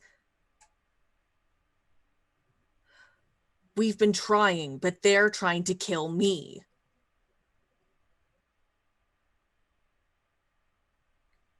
I think he shouts as he's sort of skidding to a halt and turning around.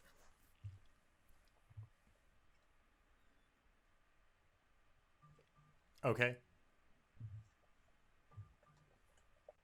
What's the initiative order?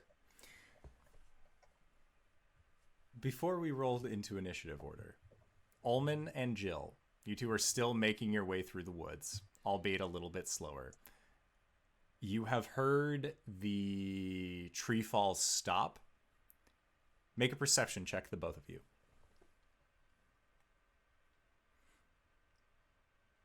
24. 15. Ulman, you can recognize Albus's voice saying that they need to stop and talk about things.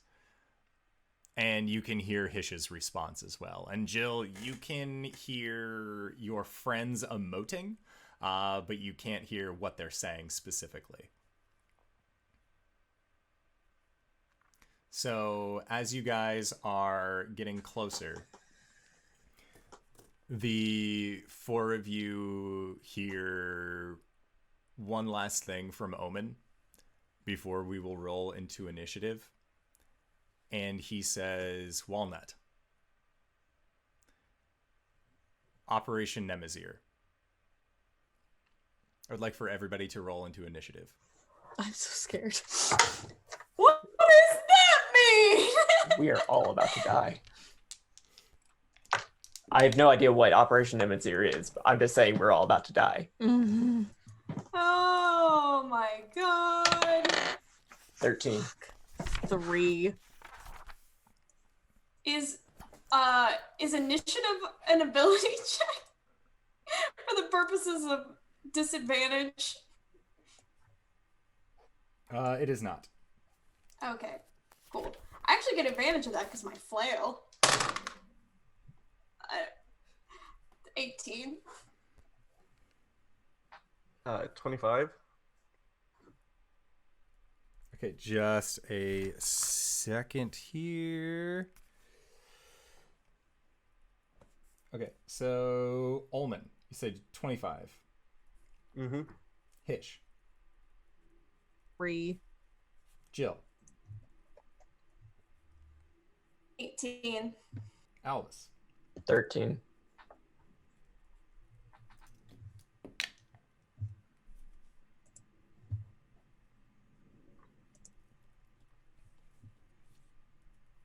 Okay. So, Ulman, what is your dexterity modifier? +4. Viari goes first. So, Viari, who also rolled a 25, is going to stand up, and he is going to rush towards you, Hish, and with a flurry of blows is going to begin just stabbing out towards you with rapier and short sword. So that is a 22 on the first hit. Yeah. Okay. For a total of 12 points of piercing damage. Second strike misses. And then the rapier. For a 19 to hit. Yep. Okay. And that is for 9 points of piercing damage. And then his fourth attack misses. Next up, Ulman. And Ulman, you are near enough now that you can see 2 Hish sun guards, a red-tailed hawk with a mean glint in its eye, Omen, who also has a glint in his eye, but is very much in a, well, he almost killed you earlier, and Albus, who seems to be flying on a instrument of some sort. What would you like to do?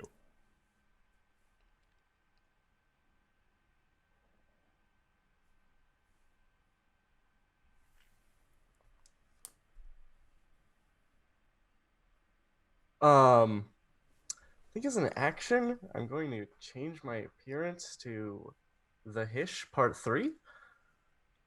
Okay. And then I'm going to dash towards Viari as a bonus action. Okay. Say, please don't fight this. It's family. So, Hish, you have just seen another Hish jump out of the brush and says, please don't fight this, it's family. Okay.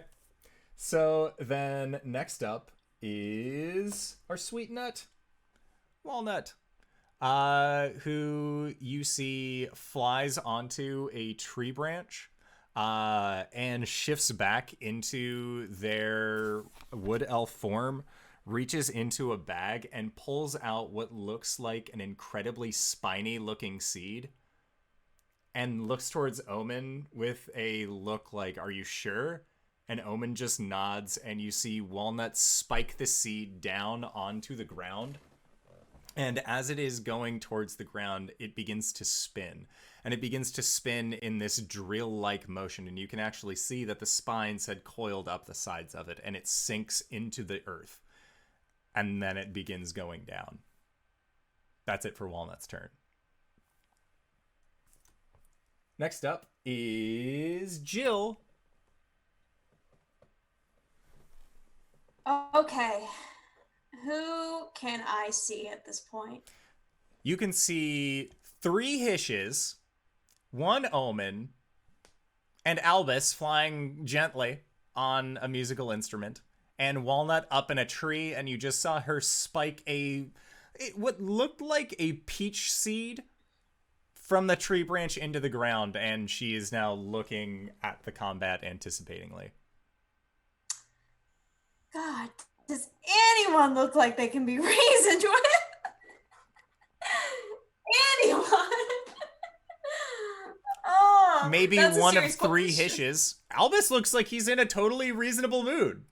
He was hanging out with some crabs earlier. It was a good day. He's a little bit sleepy.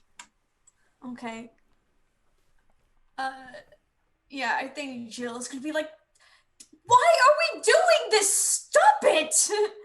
Stop! This is so silly! Let's talk this out! It is just trying to plead to anyone who will listen. Okay. Make a persuasion check with disadvantage. I'm already at disadvantage. So, great. Oh my god, I rolled an 18 and a 15. Okay. So with a 15.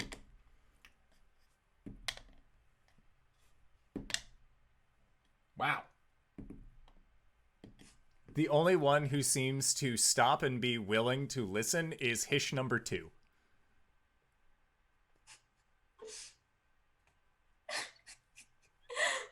And they just seem to turn back and look at you with a very curious eye.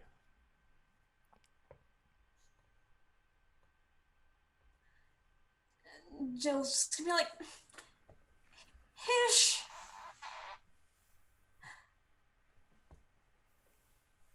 No one else is really doing anything. No. I think Jill is just gonna kind of lower her head and nod.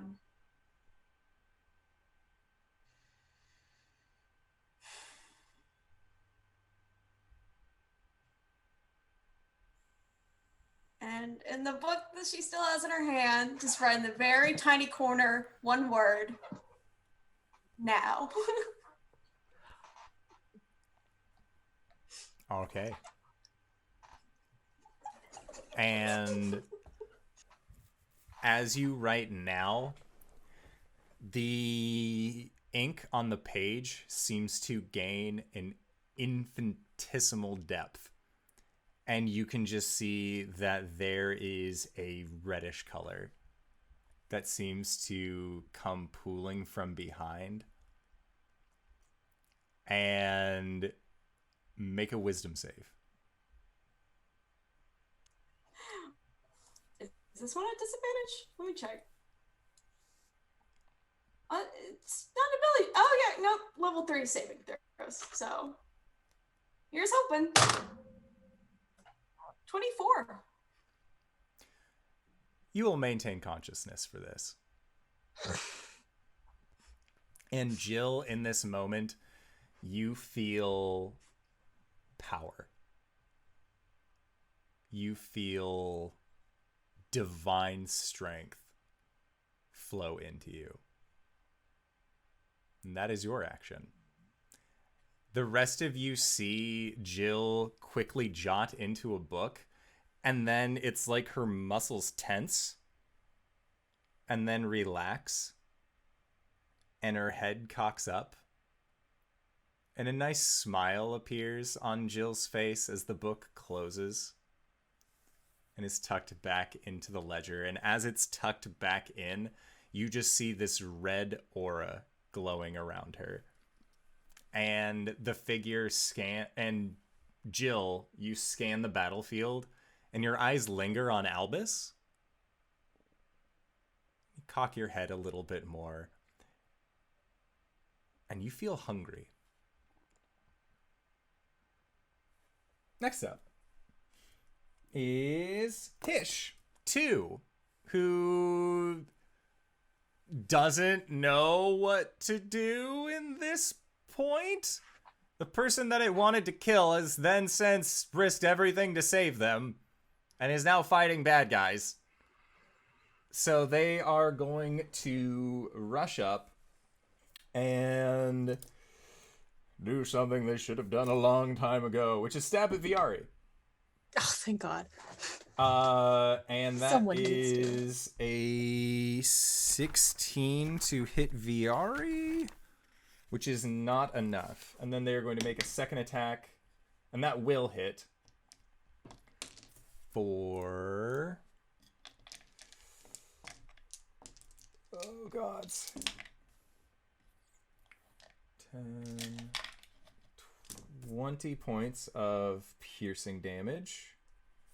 Then Viari has to make a constitution save and fails. And is then going to take 19 points of poison. Viari is looking very, very injured at this point.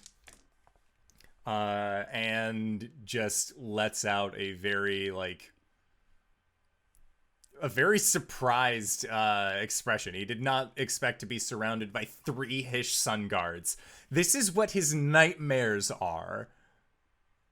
Is just the JoJo gif where they're all just kicking the dude on the ground, but it's him and 3 Hishes. So that was it for Hish 2. Next up is Omen.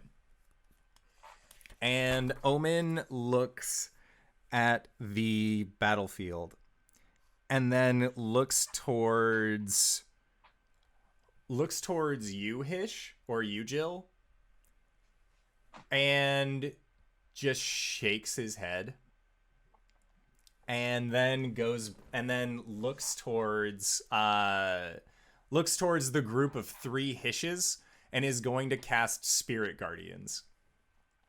As a group of spiritual guardians appear right where the lot of you 3 are. So, for posterity's sake, this is what Spirit Guardians does. Let me bring it up.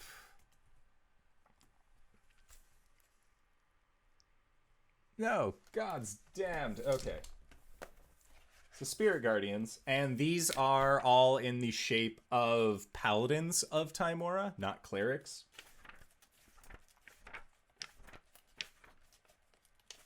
And Spiritual Guardians. You call forth spirits to protect you. They flit around you to a distance of 15 feet for the duration. If you are good or neutral, they appear as angelic or fey. If they are evil, they appear fiendish. When you cast the spell, you designate any number of creatures you can see. The unaffected creature's speed is halved, and whenever a creature enters that area for the first time or starts a turn there, it must make a wisdom save, or it's going to be taking some damage. And then... Okay. So that is what Omen is planning on doing for his turn. And... again, just sort of like pauses and looks back towards you, Jill. Are you trying to out-documancy me right now? And you feel the response come from you, although you know you are not in control. And it says, "Is that what you call these paltry tricks?" And the rest of you hear this overlaid voice coming from Jill's body. Next up, Albus. Well, what's the geometry of this battlefield?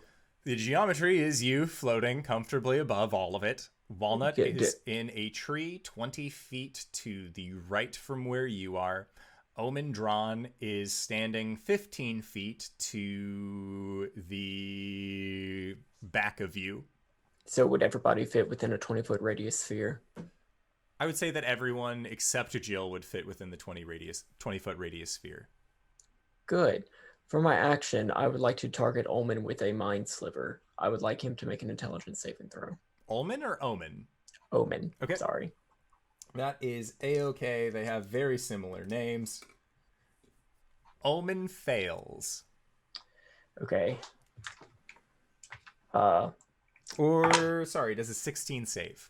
That saves. I need... That's for my bonus action, calm emotions. I need literally everybody to make a charisma saving throw and chill the fuck out. Everybody calm down. 14. 14 fails. 13. 13 fails. What? 3. Jill's fine. Jill's fine. Okay. What was that, Hish? 3. That fails. And it's wisdom save? Charisma. Sorry. Omen got that's a 10. Wisdom. Walnut got a 9. And then Viari, he got an 11. So all 3 of them fail. Everybody fails. Hish 2 also failed. Everybody fails. Oh my god. Everyone failed. Okay, so you...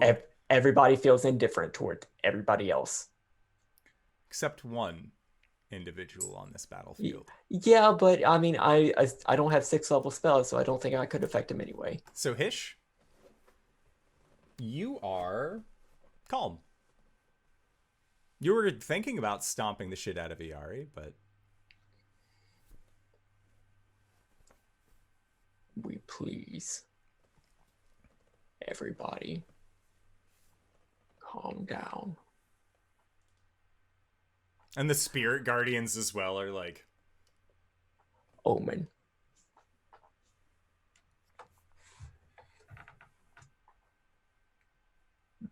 Obviously, this assassin is really important to you, but it is also important to my friend. Is there any way that you can think of that this can end without bloodshed? Albus, it always ends in bloodshed. That is the nature of war.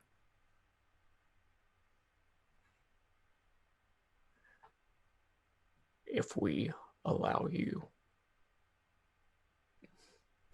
if you kill them, is there a way we can persuade you to bring them back?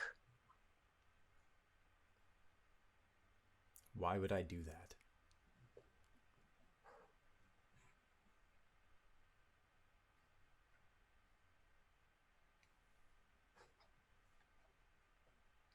But we don't. Ulman has gone through a lot to try to find his child.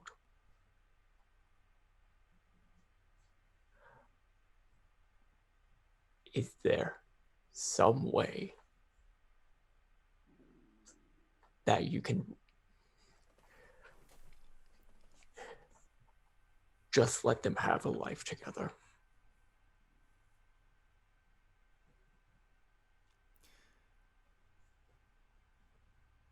They will come back for me. They always come back unless there is bloodshed. So unless you get on that rickety ship of yours, all of you,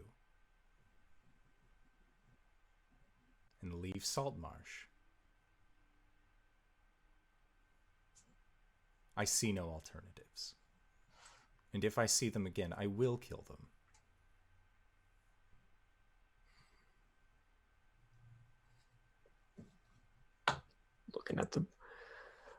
Looking at the Hishes, are they what are they feeling? Hish, his eyebrows furrow, and he says,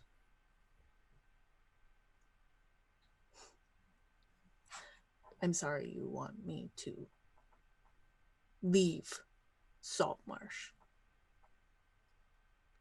And Omen nods. My home. Omen just stares at you.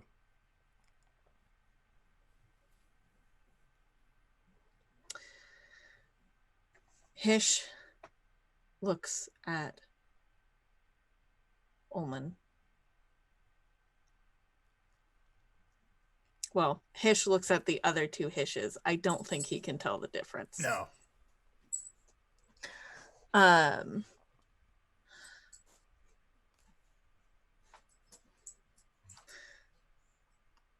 Fine. But you will give us 24 hours to leave.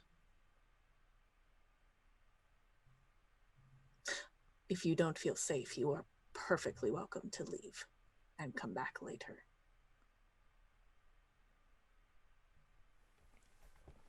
And Omen continues to glare at you. Albus, there is a rumbling in the earth beneath you. And you see Walnut's eyes go wide. And she says, the war ever rages. As from the earth beneath you, you watch as a tree begins to burst out of the ground. And it is incredible in size, with spikes and piercing thorns that seem to grow off of this. I need everyone to make dexterity saves. Jesus. As Operation Nemazir is continuing. Is that 8? 15. 27. Okay.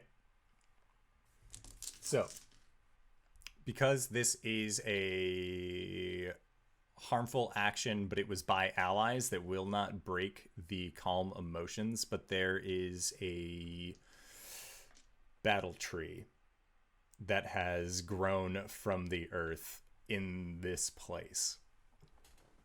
And there is a groaning sound as the wood parts, and you can see that there are several dryads inside of this wooden fortress that have appeared, each one of them wearing battle armor that is made of ironwood. This ancient wood that you didn't even think still existed, they wear casually on themselves. And they stop and look towards Walnut and say, "My queen."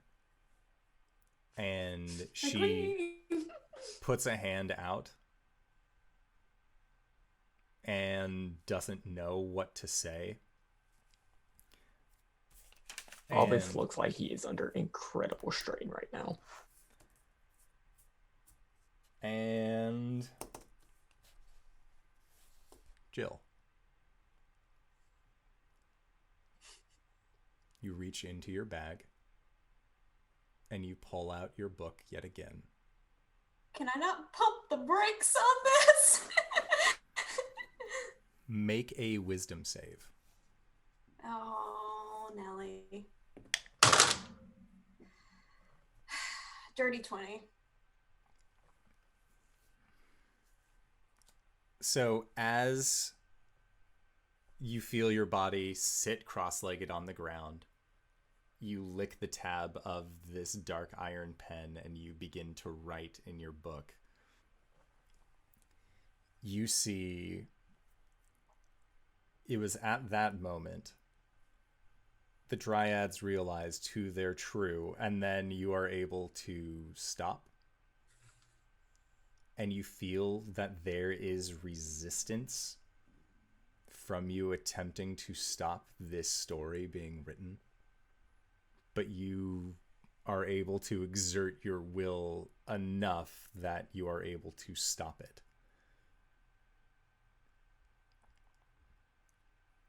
And you are no longer writing in the book. I think there's like a lot of strain and like a bead of sweat on her forehead, and she's just like gritting her teeth. She's just like, not yet, not yet. And Omen reaches in to his pouch and he says, "Stay down," and tosses an iron bands of Barillo onto Hish 2. It seems as he identified which Hish was which just based on the weaponry. One of you has a flaming scimitar. The other has like this really pristine looking short sword, and the other has like an assassin's blade. There are 3 distinct Hishes from where Omen can see. And Ulman, your sire is wrapped in these chains. And Omen looks at all 4 of you and says, 24 hours. And if I ever see you on the Sword Coast, I'm finishing this.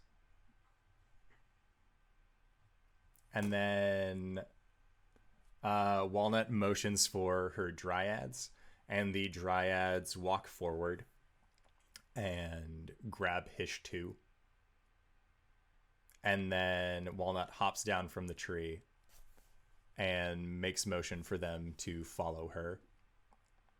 And they are taking your companion away. It says, after 24 hours, I will meet you on the ship. When I do, you will have this child of yours with you. Are they being truthful? Make an I insight would check. like, yeah. Oh, wait.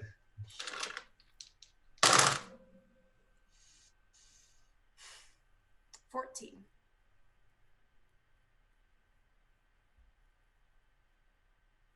18. 14, 18. 10. Ulman, after what you've seen, you don't want to trust anything that Omen is saying. Jill and Hish. Omen Dran is one of the most powerful people in the Forgotten Realms. In Faerun, his name is spoken often in fear. He is giving you one chance. Hish puts his arm, I think he puts his hand on Hish 3, Ulman's shoulder. And he gives it a squeeze and he says, "We agree."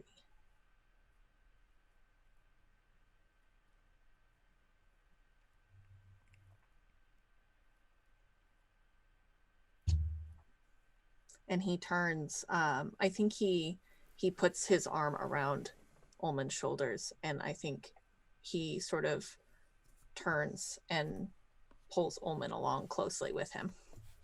Okay. And as a lot of you begin walking back to the city, Ulman, your assassin in handcuffs to a degree, inside the iron bands anyway, being escorted, you are all able to take a deep breath and realize you have 24 hours to make any last preparations. As Omen says over his shoulder, "You're all fired." Flip him the bird. And that is where we are going to call it for tonight's session. So I would like to say thank you to everybody who decided to join us on this wonderful romp through the roughage. It has been a good session. I greatly enjoy our Ghosts of Saltmarsh game. So I would like to say thank you to everybody who decided to stop by. Hey, Dingo, where can we find you? What do you do? Oh my god. You can find me trying to unclench myself, my entire fucking body.